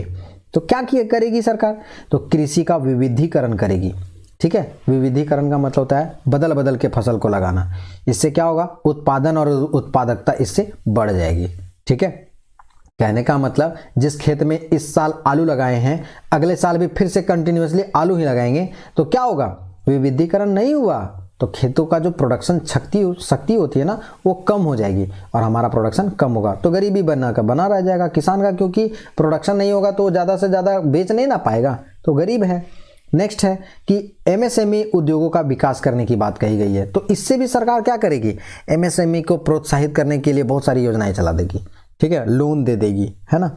इससे क्या होगा, एमएसएमई सेक्टर विकास करेगा, एमएसएमई विकास करेगा तो लोग एम्प्लॉयड होंगे तो उनका सैलरी बढ़ेगा, मतलब इनकम आएगा, पर कैपिटा इनकम बढ़ेगा, जिसको प्रति व्यक्ति आय कहते हैं, वो बढ़ेगा तो उनका जो गरीबी है ऑटोमेटिक दूर हो जाएगा। इसके अलावा मनरेगा जैसे कार्यक्रम को बढ़ावा दिया जा रहा है। हालांकि देखिए मनरेगा एक बहुत बड़ा कारण है हमारे देश में गरीबी दूर करने का, ध्यान रखिएगा, विश्व की सबसे बड़ी ये कार्यक्रम है गरीबी दूर करने का, याद रखिएगा, विश्व की बात कर रहा हूँ मैं। तो सरकार कहीं ना कहीं इस तरह के जो कार्य हैं वो किए जा रहे हैं, तो उसको प्रमोट कर रही है सरकार। मनरेगा का संबंध ज्ञान दरेज से है, इकोनॉमिक्स पढ़ रहे हैं और इकोनॉमिक्स पढ़ रहे हैं तो आप उनका नाम जरूर ध्यान रखिएगा। मनरेगा का संबंध है ज्ञान दरेज से, खोज लीजिएगा कि ज्ञान दरेज कौन है, ठीक है। आगे देखिए कौशल विकास कार्यक्रम की चलाया जाएगा, ठीक है, स्किल डेवलपमेंट की बात की जा रही है। स्किल डेवलपमेंट बात होगा तो गरीबी ऑटोमेटिक दूर हो जाएगी, क्योंकि जैसे अगर हमको स्किलफुल हमको अगर दिया जाएगा एजुकेशन, तो जैसे ही हमारा पढ़ाई खत्म होगा तुरंत हम कहीं ना कहीं रोजगार में लग जाएंगे, ठीक है। इसके अलावा ग्रामीण पर्यटन और रोजगार सृजन की बात कही गई है। सरकार कोशिश कर रही है कि भाई ग्रामीण पर्यटन को बढ़ावा दिया जाए। ग्रामीण पर्यटन बढ़ावा दिया जाएगा तो वहाँ पर लोग क्या करेंगे, विजिट करेंगे। लोग विजिट करेंगे तो आसपास में जो चीज़ें इकोनॉमिकल एक्टिविटी होती हैं वो क्या होगा, वहाँ पर उसका फ्लो बनता रहेगा और लोगों के पास पैसा पहुँचेगा।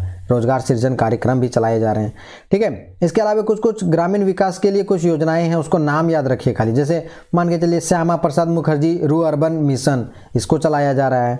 इसके अलावा प्रधानमंत्री खनिज कल्याण योजना, ठीक है। इसके अलावा प्रधानमंत्री ग्राम सड़क योजना, इन सब योजनाओं को चलाया जा रहा है।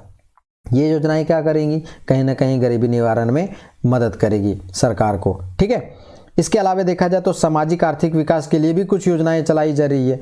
क्या है, तो देखिए जैसे कि खाद्य सुरक्षा मिशन आया था, ठीक है, 2013 में जानते हैं कि खाद्य सुरक्षा मिशन लेकर के आई गई थी।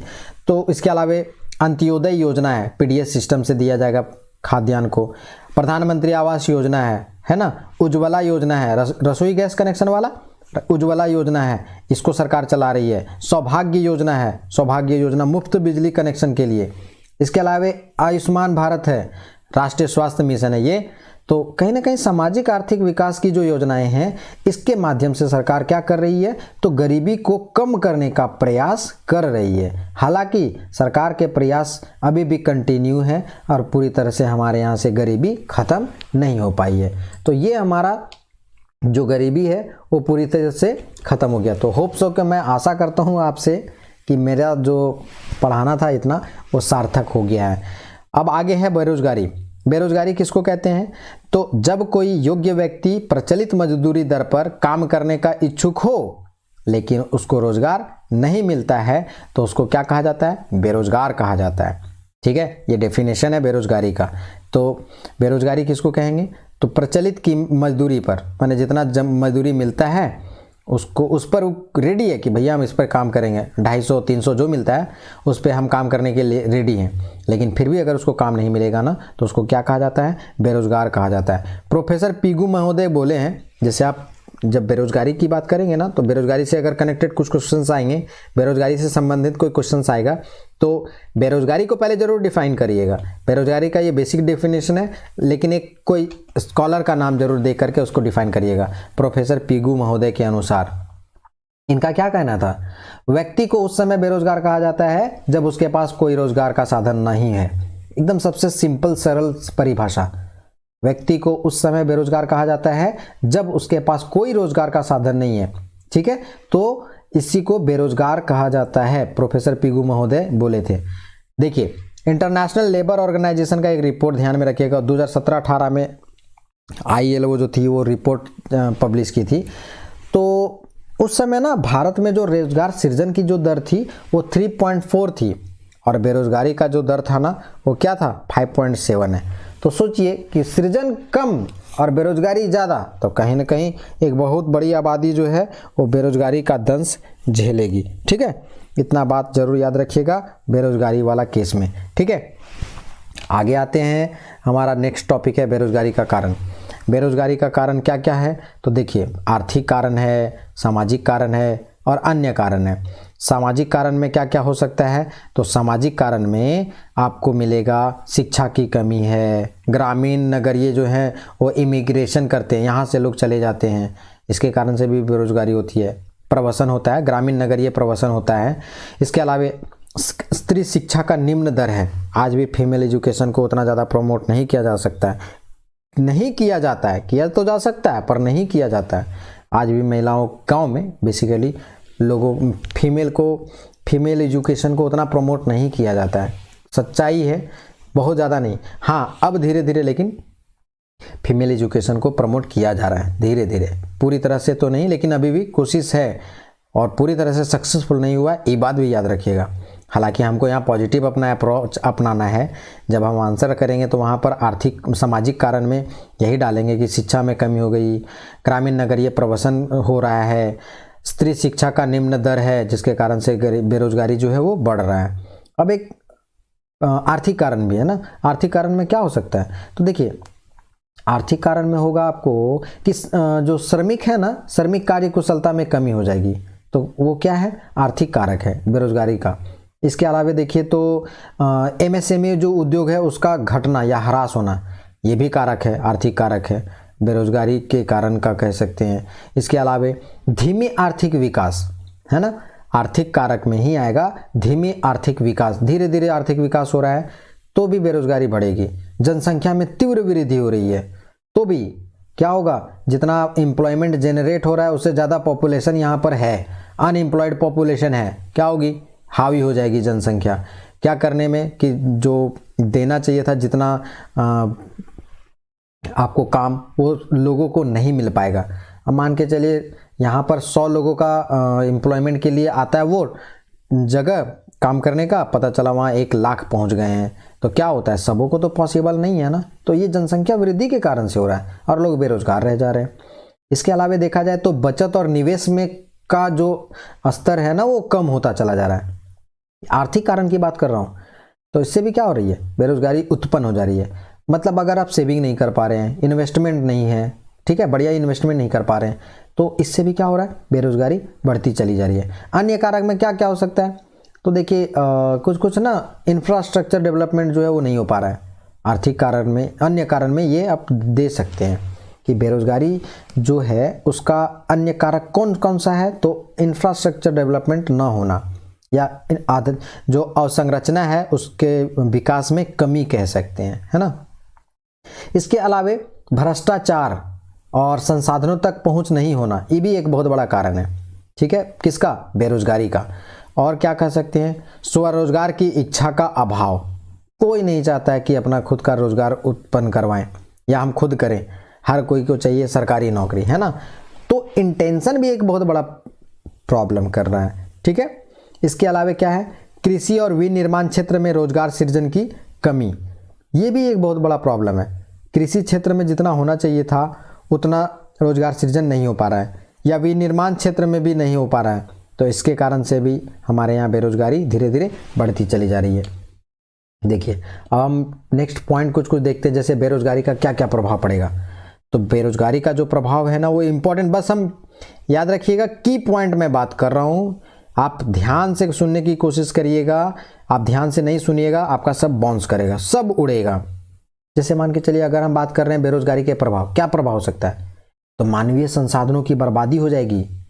हमारे यहाँ पर मानव संसाधन तो है पर पूरा प्रॉपर यूटिलाइजेशन नहीं हो पाता है, प्रॉपर पूरा यूटिलाइजेशन नहीं हो पा रहा है। इसका परिणाम क्या होगा, इसका परिणाम ये होगा कि जो हमारे यहाँ स्किल्ड पीपल होना चाहिए था काम में, वो नहीं हो पा रहे हैं। पढ़े लिखे लोग हैं, काम नहीं है उनके पास, तो क्या हो रहा है, वो बर्बादी हो रहा है, ठीक है। इसके अलावा क्या होगा, बेरोजगारी से निर्धनता में वृद्धि हो जाएगी, कर्ज की जैसी समस्या उत्पन्न हो जाएगी, सामाजिक बुराइयों का जन्म हो जाएगा, जैसे बेईमानी, शराबखोरी, नशा, ये सब, चोरी डकैती, सब किसके कारण, बेरोजगारी कारण।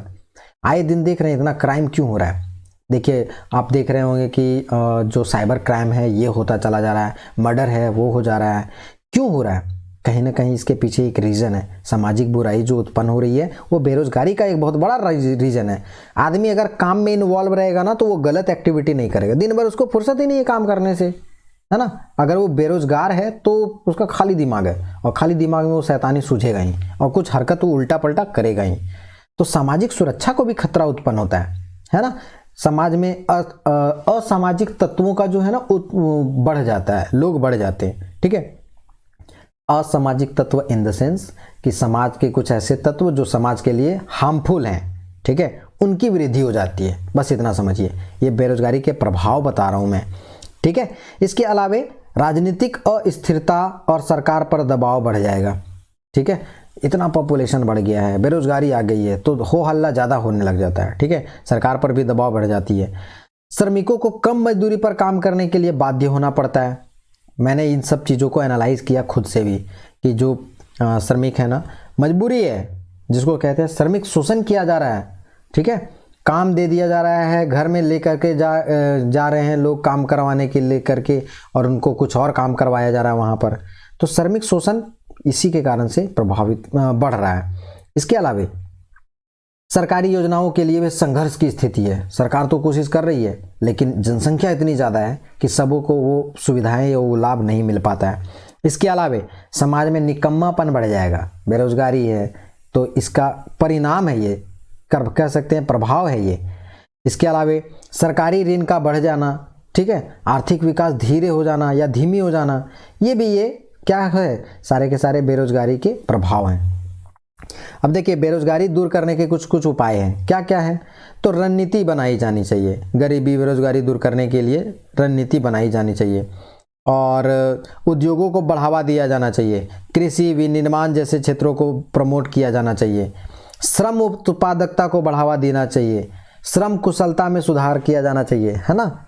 मैं जो बता रहा हूँ पॉइंट डाउन नोट डाउन करते चली जाइएगा, ठीक है। देखिए अप्रॉक्स 2:45 बजने को है और मैं इस समय वीडियो को शूट कर रहा हूं, देख लीजिए 2:38। और मेरा इतना प्रयास किया जा रहा है तो प्लीज़ इतना तो रिक्वेस्ट आपसे मैं कर ही सकता हूं कि आप भी अपना बेस्ट करें, मेरा जो दिया जा रहा है, हम लिख तो सारे के सारे चीज़ों को सकते थे, पर मैंने यहाँ लिखा नहीं ताकि आप सुने, कंसंट्रेशन करें और पेपर में नोट डाउन करते जा रहे की पॉइंट को, कि बेरोजगारी के प्रभाव लिख दिए हेडलाइन में और नीचे कौन कौन सा की पॉइंट है, और उसके बाद आप उसको क्या करेंगे, अपना नोट बना लेंगे। ठीक है। और क्या हो सकता है, तो शिक्षण प्रशिक्षण में सुधार करने की बात किया जा सकता है, इससे भी बेरोजगारी दूर हो जाएगी। स्वरोजगार को बढ़ावा दिया जाना चाहिए। ठीक है। लघु उद्योगों को बढ़ावा दिया जाना चाहिए। ठीक है। इन सब चीज़ों को आप कर सकते हैं। एकीकृत कृषि प्रणाली को बढ़ावा दिया जाना चाहिए, इससे भी बेरोजगारी दूर होगा। उत्पादन की तकनीक जो है ना, उसमें सुधार किया जाना चाहिए। मतलब संसाधन जिस तरह हमारे देश में उपलब्ध है, उनकी आवश्यकताओं के आधार पर या संसाधनों के उपलब्धता के अनुसार उत्पादन की तकनीक बनाया जाना चाहिए। सहकारिता को बढ़ावा दिया जाना चाहिए, इससे क्या होगा, बेरोजगारी दूर किया जा सकता है। लेकिन सरकारी उपाय भी कुछ कुछ किए जाएंगे। तो देखिए, जब कभी आपको बोले ना सरकारी उपाय में क्या लिखेंगे, तो सरकारी उपाय में आपको कुछ कुछ योजनाओं का नाम लिखना पड़ेगा। ठीक है। सरकार बेरोजगारी की जो समस्या है उसको बहुत गंभीरता से लेती है, और इसके लिए सरकार जो है ना, वो लॉन्ग टर्म और शॉर्ट टर्म, इसके लिए क्या कर रही है, बहुत सारी योजनाओं को क्रियान्वित करने का प्रयास कर रही है। ठीक है। और बहुत सारी योजनाओं में क्या क्या है, तो जैसे रोजगार सृजन कुछ कार्यक्रम है, जैसे stand up India, startup India, है ना, ये सब कुछ रोजगार सृजन कार्यक्रम है। नई मंजिल, अल्पसंख्यक विकास को बात करती है ये नई मंजिल योजना, है ना, अल्पसंख्यकों के विकास के लिए। तो ऐसी योजनाओं के माध्यम से सरकार रोजगार को सृजन करने के काम कर रही है, जिससे क्या होगा, बेरोजगारी को दूर किया जा सकता है। इसके अलावा प्रधानमंत्री रोजगार सृजन कार्यक्रम, है ना, विनिर्माण क्षेत्र के लिए इसमें क्या किया जा रहा है, 25 लाख रुपया तक सर्विस सेक्टर में क्या किया जाएगा, कर्जा दिया जाएगा। तो ये योजनाओं को आप बताइए, वहां पर जब बेरोजगारी दूर करने का सरकारी उपाय पूछे ना, तो आप सरकार की कुछ योजनाओं को आप चिन्हित करिए, आप उसको नोट डाउन करिए, उसके बारे में आप जानिए, और उसको बोल्ड लेटर में लिख करके और 2-2, 3 शब्द में आप उसको अपना नोट डाउन कर लीजिए, अपना शॉर्ट में सिनॉप्सिस जैसा नोट्स बना लीजिए। ठीक है। इससे आपको फायदा ये होगा कि आप एक बार में पूरे का पूरे, देखिए ये पूरा का पूरा गरीबी और बेरोजगारी जो है पॉइंट पीटी और मेंस दोनों पॉइंट ऑफ व्यू से कंप्लीट कर दे रहा हूँ। वीडियो हालांकि बहुत लंबा हो गया है, हमको पता है, समझाने की कोशिश मैं कर रहा हूँ, यही कारण है कि वीडियो जो है बड़ा हुआ है, पर इससे हमको कोई फर्क नहीं पड़ता है। आप अगर समझ ले रहे हैं तो मेरा वर्थ हो जाएगा इतना मेहनत करना। एक कंटिन्यूसली मैं इस वीडियो को बता रहा हूँ, कंटिन्यूसली वीडियो शूट कर रहा हूँ इसमें। ठीक है। इसके अलावा क्या होगा, तो लाइसेंसिंग सिस्टम को थोड़ा सा कमजोर करेगी सरकार, तो क्या होगा, उद्योग धंधा का विकास होगा। उद्योग धंधा का विकास हो जाएगा तो क्या होगा, रोजगार के अवसर उत्पन्न होंगे। रोजगार के अवसर उत्पन्न होंगे तो बेरोजगारी ऑटोमेटिक दूर हो जाएगा। श्रमेव जयते कार्यक्रम चलाया जाना चाहिए, है ना। क्यों चलाया जाना चाहिए, तो रोजगार सृजन की बात करती है श्रमेव जयते कार्यक्रम। मनरेगा जैसे जो योजना है उसको क्रियान्वित किया जाना चाहिए, बेरोजगारी कम करने के लिए इसको भी चलाया जा रहा है ना। इसके अलावा स्वरोजगार के लिए मुद्रा लोन और अलग अलग टाइप के जो टैक्सेस होते हैं उसमें छूट दिया जाना चाहिए, तो उसका क्या होगा, प्रमोट किया जाएगा स्वरोजगार को, है ना। और भी कृषि क्षेत्र अगर है तो कृषि क्षेत्र में अगर हम बढ़ावा देने के लिए अलग अलग कृषि से संबंधित योजनाओं को चला देंगे, जैसे राष्ट्रीय फसल बीमा योजना चला देंगे, फसल को बढ़ावा दिया जाना चाहिए बीमा कराने के लिए, या कह सकते हैं कि बीमा उससे हमारा प्रोटेक्टेड हो जाएगा, फसल बर्बाद भी हो जाएगा तो पैसा हमको मिल जाएगा। मृदा स्वास्थ्य कार्ड योजना चलाया जाना चाहिए, मिट्टी की जो उर्वरता शक्ति है उसको जांच किया जाना चाहिए इस माध्यम से, है ना। एकीकृत कृषि प्रणाली अपनाया जाना चाहिए। स्वयं सहायता समूह जिसको कहते हैं SHG, सेल्फ हेल्प ग्रुप, इसके माध्यम से निम्न ब्याज दरों पर क्या किया जाना चाहिए, ऋण उपलब्ध करा दिया जाना चाहिए। तो इन सब चीज़ों को क्या किया जाए, अप्लाई किया जाए, सरकार के द्वारा कोशिश की जा रही है ताकि बेरोजगारी दूर हो जाए। ठीक है। कौशल विकास को प्रमोट किया जाए, है ना। प्रधानमंत्री कौशल विकास योजना का नाम तो सुने ही होंगे, कौशल विकास को बढ़ावा देने के लिए इन सब चीज़ों को अगर चलाया जाएगा तो क्या होगा, बेरोजगारी दूर की जा सकती है। अब देखिए, ये मेरा लास्ट पॉइंट होगा, बेरोजगारी के प्रकार, है ना। बेरोजगारी के प्रकार कितने हैं, तो यहाँ पर आपको बता रहे हैं टोटल हम 5 प्रकार के। कौन कौन, पहला है बेरोजगारी में चक्रीय बेरोजगारी। चक्रीय बेरोजगारी क्या है, तो चक्रीय बेरोजगारी में पूंजीवादी अर्थव्यवस्था में आर्थिक चक्र के कारण से उत्पन्न होता है। चक्रीय जो बेरोजगारी है ना, वो पूंजीवादी अर्थव्यवस्था में आर्थिक चक्रों के कारण से उत्पन्न होता है, यानी कि जो समग्र मांग है ना, टोटल डिमांड है ना, उसमें कमी होने से ये उत्पन्न होती है। चक्रीय बेरोजगारी जो होती है वो टोटल डिमांड में कमी होने से क्या होगा, चक्रीय बेरोजगारी उत्पन्न हो जाएगी। और इसको और क्या कह सकते हैं कि मांग में वृद्धि होने से बेरोजगारी क्या हो जाएगी, समाप्त हो जाएगी। मतलब कि मांग कमी होने के कारण से ये उत्पन्न हुई, टोटल डिमांड कम होने से चक्रीय बेरोजगारी उत्पन्न हुई। अगर डिमांड हम बढ़ावा दें किसी तरह से तो बेरोजगारी ऑटोमेटिक क्या होगी, खत्म हो जाएगी। और बेसिकली कैसी अर्थव्यवस्था में चक्रीय बेरोजगारी होती है, तो कैपिटलिस्ट इकोनॉमी में, जिसको कहते हैं पूंजीवादी अर्थव्यवस्था में, आर्थिक चक्रों के कारण से, इकोनॉमिक साइकिल में कुछ प्रॉब्लम होने लगा, कुछ भी कोई घटना इंसिडेंट हो गई, ठीक है, रॉ मटेरियल शॉर्टेज हो गई या युद्ध हो गया, जिसके कारण से जो आर्थिक चक्र है वो प्रभावित हुआ, तो क्या होगी, चक्रीय बेरोजगारी उत्पन्न हो जाएगी। तो होप सो कि आप चक्रीय बेरोजगारी को समझ गए होंगे। इसको कैसे खत्म किया जा सकता है, तो अलग अलग टाइप के मौद्रिक नीति और राजकोषीय नीति को समन्वयित किया जाना चाहिए, जिससे कि चक्रीय बेरोजगारी ठीक हो जाए, ठीक है। दूसरा है मौसमी बेरोजगारी। मौसम आधारित व्यवसाय में मौसमी बदलाव के कारण से, है ना, मौसमी आधारित व्यवसाय में अगर मौसमी बदलाव के कारण से बेरोजगारी अल्पकालिक रूप से उत्पन्न होती है ना, तो उसको कहते हैं मौसमी बेरोजगारी। एग्जाम्पल समझिए, कृषि क्षेत्र में धान का जिस समय रोपाई होता है उस समय बहुत ज़्यादा मांग बढ़ जाता है, उसको क्या कहते हैं, धान रोपनी को। धान रोपनी मतलब समझते हैं, जिसको धान रोपने के लिए लगाया जाता है, धान रोपनी उसको कहा जाता है। बेसिकली ज़्यादातर फीमेल लोग होती हैं, कुछ मेल भी होते हैं। तो ये मौसमी बेरोजगारी का एग्जाम्पल है। कृषि क्षेत्र में सबसे ज़्यादा यही बेरोजगारी देखने को मिलती है कि भैया 3 महीना तो जिस समय धान रोपनी हो रहा था उस समय तो बहुत ज़्यादा 1 महीना तक 1.5 महीना तक चलता है धान रोपनी का काम, तो उस समय तक तो काम बढ़िया मिला, लेकिन फिर क्या हुआ, काम बंद। कैसे, क्योंकि धान रोपने के बाद फिर छोड़ देते हैं, छोटा मोटा काम आता है धान खेत में, ठीक है, तो उसके बाद लोग जो हैं वो बेरोजगार हो जाते हैं, तो उसको कहते हैं मौसमी बेरोजगारी, है ना। ये जो मौसमी बेरोजगारी है सबसे ज़्यादा कृषि से और कृषि से क्षेत्र से संबंधित उद्योगों में बेरोजगारी देखी जाती है, ठीक है। नेक्स्ट देखिए, एक बेरोजगारी यहां पर छूट गया है, प्रच्छन्न बेरोजगारी मैं यहां नहीं लिखा, प्रच्छन्न बेरोजगारी भी होता है, ठीक है। प्रच्छन्न बेरोजगारी किसको कहते हैं, प्रच्छन्न बेरोजगारी को भी समझिएगा, ठीक है। प्रच्छन्न बेरोजगारी यहां पर नहीं है, मैं फिर से बता रहा हूं, प्रच्छन्न बेरोजगारी को ऐड ऑन करिए। चक्रीय बेरोजगारी, प्रच्छन्न बेरोजगारी, उसके बाद मौसमी बेरोजगारी, संरचनात्मक बेरोजगारी, शिक्षित बेरोजगारी, घर्षण जनित बेरोजगारी, ठीक है। प्रच्छन्न बेरोजगारी क्या होता है, तो किसी व्यवसाय में जब कोई व्यक्ति जुड़ा हुआ है और उसका अधिशेष श्रम शक्ति है, मतलब जैसे जिस काम को कर रहा है आदमी, है ना, जिस काम को कर रहा है उस काम को एक आदमी कर सकता था लेकिन लग गया है 4-5, तो उसके कारण से जो बेरोजगारी उत्पन्न होती है ना उसको कहते हैं प्रच्छन्न बेरोजगारी, ठीक है। इससे क्या होगा, मान के चलिए कोई कृषक जो है अपना खुद के खेत में काम कर रहा है, तो अकेले वो खेत में काम करके और उस काम को डन कर सकता था और उतना ही प्रोडक्शन होता, जितना अकेले करके कर सकता था ना उतना ही प्रोडक्शन होता। जब वो अपनी वाइफ को, अपने बच्चों को भी उस खेत में काम करने के लिए इन्वॉल्व कर दिया और फिर भी प्रोडक्शन उतना ही हुआ, तो जो वाइफ हुई और जो बच्चे हुए वो तो कोई काम के वहाँ पर कर नहीं रहे हैं, क्योंकि अकेले वो किसान कर सकता था और उतना ही उसका प्रोडक्शन में कोई वृद्धि नहीं हुई। तो जो अधिशेष है ना, माने जो एक्स्ट्रा 2 लोग 3 लोग और आकर के काम कर रहा है ना, ठीक है, उसको रहने और न रहने से कोई उत्पादकता पर प्रभाव नहीं पड़ता है। तो ये दोनों जो लोग हैं, जो वाइफ है और जो बच्चे हैं, उनका उत्पादन में योगदान शून्य हो जाता है।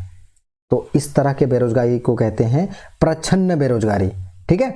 और मैंने बताया कि जो प्रच्छन्न बेरोजगारी होती है, ऐसी सिचुएशन में जो एक्स्ट्रा लोग लगे हुए हैं ना उनका उत्पादन में योगदान शून्य हो जाता है, ठीक है। और देखिए ये वाला हम कृषि वाला से ही एग्जाम्पल इसलिए दिए ना क्योंकि प्रच्छन्न बेरोजगारी का सबसे ज़्यादा संबंध देखने को मिलेगा कृषि क्षेत्र में, है ना, क्योंकि कृषि क्षेत्र में क्या होता है, मैंने भी अपने आप से कुछ लोगों को देखा है कि अपना फैमिली में एक श्रमिक लगा के रखा है, साथ में खुद भी लगा हुआ है, तो श्रमिक उस काम को पूरा बढ़िया से कर सकता था, उतना ही प्रोडक्शन करता है अकेले करके भी, और 2-4 और भी लगे हुए हैं उसी खेत में, और उसके बाद भी प्रोडक्शन में कोई इंक्रीमेंट नहीं होता है, कोई इंक्रीज नहीं होता है, वृद्धि नहीं होती है। तो इस टाइप के जो बेरोजगारी है उसको कहते हैं प्रच्छन्न बेरोजगारी, क्योंकि बाकी जो लोग गए हुए थे ना उनका उत्पादन में योगदान शून्य हो जाता है। ठीक है, तो इससे आपको होप्स हो कि मैं प्रच्छन्न बेरोजगारी को भी समझा पाया। अब है संरचनात्मक बेरोजगारी। ठीक है, मौसमी बेरोजगारी भी मैं बता चुका हूं, मौसम संबंधी। ठीक है, चक्रीय बेरोजगारी बता चुका हूं, तो चक्रीय बेरोजगारी कंप्लीट हो गया, मौसमी बेरोजगारी कंप्लीट हो गया, इसके अलावा प्रच्छन्न बेरोजगारी कंप्लीट हो गया। अब देखिए संरचनात्मक बेरोजगारी। संरचनात्मक बेरोजगारी जो है वो किसके कारण से होता है? तो बेसिकली इसका संबंध जो है ना वो आपूर्ति पक्ष से है। आपूर्ति का मतलब जो सप्लाई कर रहा है। ठीक है, सप्लाई चेन से संबंधित है, यानी कि सप्लाई चेन की विभिन्न कमजोरियों से जो उत्पन्न होता है ना बेरोजगारी, उसके कारण से उसी को कहा जाता है संरचनात्मक बेरोजगारी। जैसे औद्योगिकरण का अभाव, कार्यकुशलता में कमी, पूंजीगत वस्तुओं की कमी, इसके कारण से क्या होगा? संरचनात्मक बेरोजगारी की समस्या उत्पन्न होगी। ठीक से नहीं समझे होंगे तो अब फिर से मैं समझा देता हूं कि औद्योगिकरण का अभाव है ना, तो वहां पर संरचनात्मक बेरोजगारी उत्पन्न हो जाएगी। ठीक है, कार्यकुशलता में कमी होगी तब भी संरचनात्मक बेरोजगारी उत्पन्न हो जाएगी। या कह सकते हैं कि पूंजीगत वस्तु की जब कमी होगी ना तो भी संरचनात्मक बेरोजगारी उत्पन्न हो जाएगी, क्योंकि ये सप्लाई पक्ष से होता है, मतलब जिस तरफ से आपूर्ति किया जा रहा है ना उधर से कमजोरियों के कारण से, कमियों के कारण से। सप्लाई प्रॉपर नहीं होने के पीछे क्या रीजन हो सकता है? बढ़िया सप्लाई चेन नहीं बना के रखा है, ट्रांसपोर्टेशन सही नहीं है। ठीक है, तो इसके कारण से संरचनात्मक बेरोजगारी उत्पन्न होती है। एक है शिक्षित बेरोजगारी। शिक्षित बेरोजगारी किसको कहते हैं? पढ़ा लिखा है पर फिर भी उसको काम नहीं मिल पा रहा है, यानी कि रोजगार परक शिक्षा का अभाव होने के कारण से, या कह सकते हैं कि दोषपूर्ण शिक्षा प्रणाली के कारण से जो बेरोजगार उत्पन्न होते हैं उसको शिक्षित बेरोजगारी कहते हैं। ठीक है, ये याद रख लीजिएगा। और एक लास्ट बचा घर्षण जनित बेरोजगारी। घर्षण जनित बेरोजगारी किसको कहते हैं? तो जब कोई व्यक्ति एक रोजगार से दूसरे रोजगार में जाने की स्थिति में बीच अवधि में क्या होता है, कुछ समय के लिए वो बेरोजगार होता है। जैसे मान के चलिए कोई आदमी है जो आज विप्रो में काम कर रहा है और विप्रो से वो छोड़ना चाहता है। ठीक है, विप्रो कंपनी को छोड़ना चाहता है, तो छोड़ने के पहले वो क्या करेगा, कुछ समय के लिए हो सकता है कि नेक्स्ट जॉब मिलने से पहले तक वो क्या करे, बेरोजगार रहे कुछ दिनों के लिए, और फिर पता चला ज्वाइन किया इन्फोसिस में, लेकिन बीच टाइम में वो 2 महीने के लिए क्या था, घर में बैठा हुआ था, कोशिश कर रहा था कि वो रोजगार में चला जाए, लेकिन 2 महीना तक वो क्या रहा, बेरोजगार। तो वो जो 2 महीना का टाइम पीरियड था ना, वो बेरोजगारी का जिंदगी बिताया। तो इस तरह का जो बेरोजगारी होता है ना, उसको कहते हैं घर्षण जनित बेरोजगारी। यानी कि, और ध्यान रखिएगा कि ये बेरोजगारी की जो प्रकृति है ना वो अस्थायी है, इसीलिए जानते हैं घर्षण जनित बेरोजगारी को कहते हैं अस्थायी बेरोजगारी। क्योंकि 2 महीना का जो गैपिंग पीरियड था उसी गैप में ही वो बेरोजगार था। 2 महीना के बाद फिर तो इन्फोसिस ज्वाइन कर ही लिया, पहले विप्रो में था, उसको हो सकता है फायर कर दिया गया होगा शॉर्टिंग करके, और वो 2 महीना तक वेट करता रह गया, वेट नहीं मतलब कोशिश कर रहा था कि हम बेरोजगारी अपना दूर करें या रोजगार में चले जाएं। कोशिश किया 2 महीना तक तो वो रोजगार नहीं मिला उसको, और 2 महीना के बाद वो विप्रो से किस में चला गया, इन्फोसिस में। अब इन्फोसिस में चला गया तो 2 महीना का जो टाइम पीरियड में वो बेरोजगार रहा ना, तो उसको कहते हैं घर्षण जनित बेरोजगारी। ये अस्थायी प्रकृति के होते हैं। तो देखो गरीबी और बेरोजगारी ये बहुत बड़ा पॉइंट था। ठीक है, पीटी पॉइंट ऑफ व्यू से भी और मेंस पॉइंट ऑफ व्यू से भी। ठीक है, ये जो बड़ा टॉपिक था इसमें हमको टाइम थोड़ा ज़्यादा लग गया, क्योंकि इसमें समझाने की बात थी। आपको पीटी के लिए भी डाटा मिल गया है, मेंस के लिए भी आपको कैसे लिखना है इसका हम बुलेट पॉइंट यहाँ लिखे थे, और बाकी एक्सप्लेनेशन में अपना ओरली आपको बता दिया हूँ, समझा दिया हूँ। होप सो कि आपको समझ में आया होगा। आप कमेंट में ज़रूर कमेंट करके बताएंगे हमको कि कैसा रहा ये आज का लेक्चर। थोड़ा सा बहुत बड़ा हो गया है, अप्रॉक्स 3 बज गया है ये लेक्चर शूट करते करते, और होप सो कि आपको पसंद आएगा। अपना बेस्ट करने की मैं यहाँ पे कोशिश किया हूँ। ठीक है, और इसका आप ज़रूर लाभ लें। ठीक है, अगर आपको कुछ कमियां नज़र आए तो आप हमको कमेंट ज़रूर करेंगे कि इस तरह की चीज़ों को मैं लाऊं या ना लाऊं। या इसमें क्या सुधार करूं, जिससे मैं अपने आप को इम्प्रूव्ड वे में हर बार आपके सामने रखूं। ठीक है, तो बाकी मिलते हैं नेक्स्ट वीडियो में, तब तक के लिए थैंक यू वेरी मच।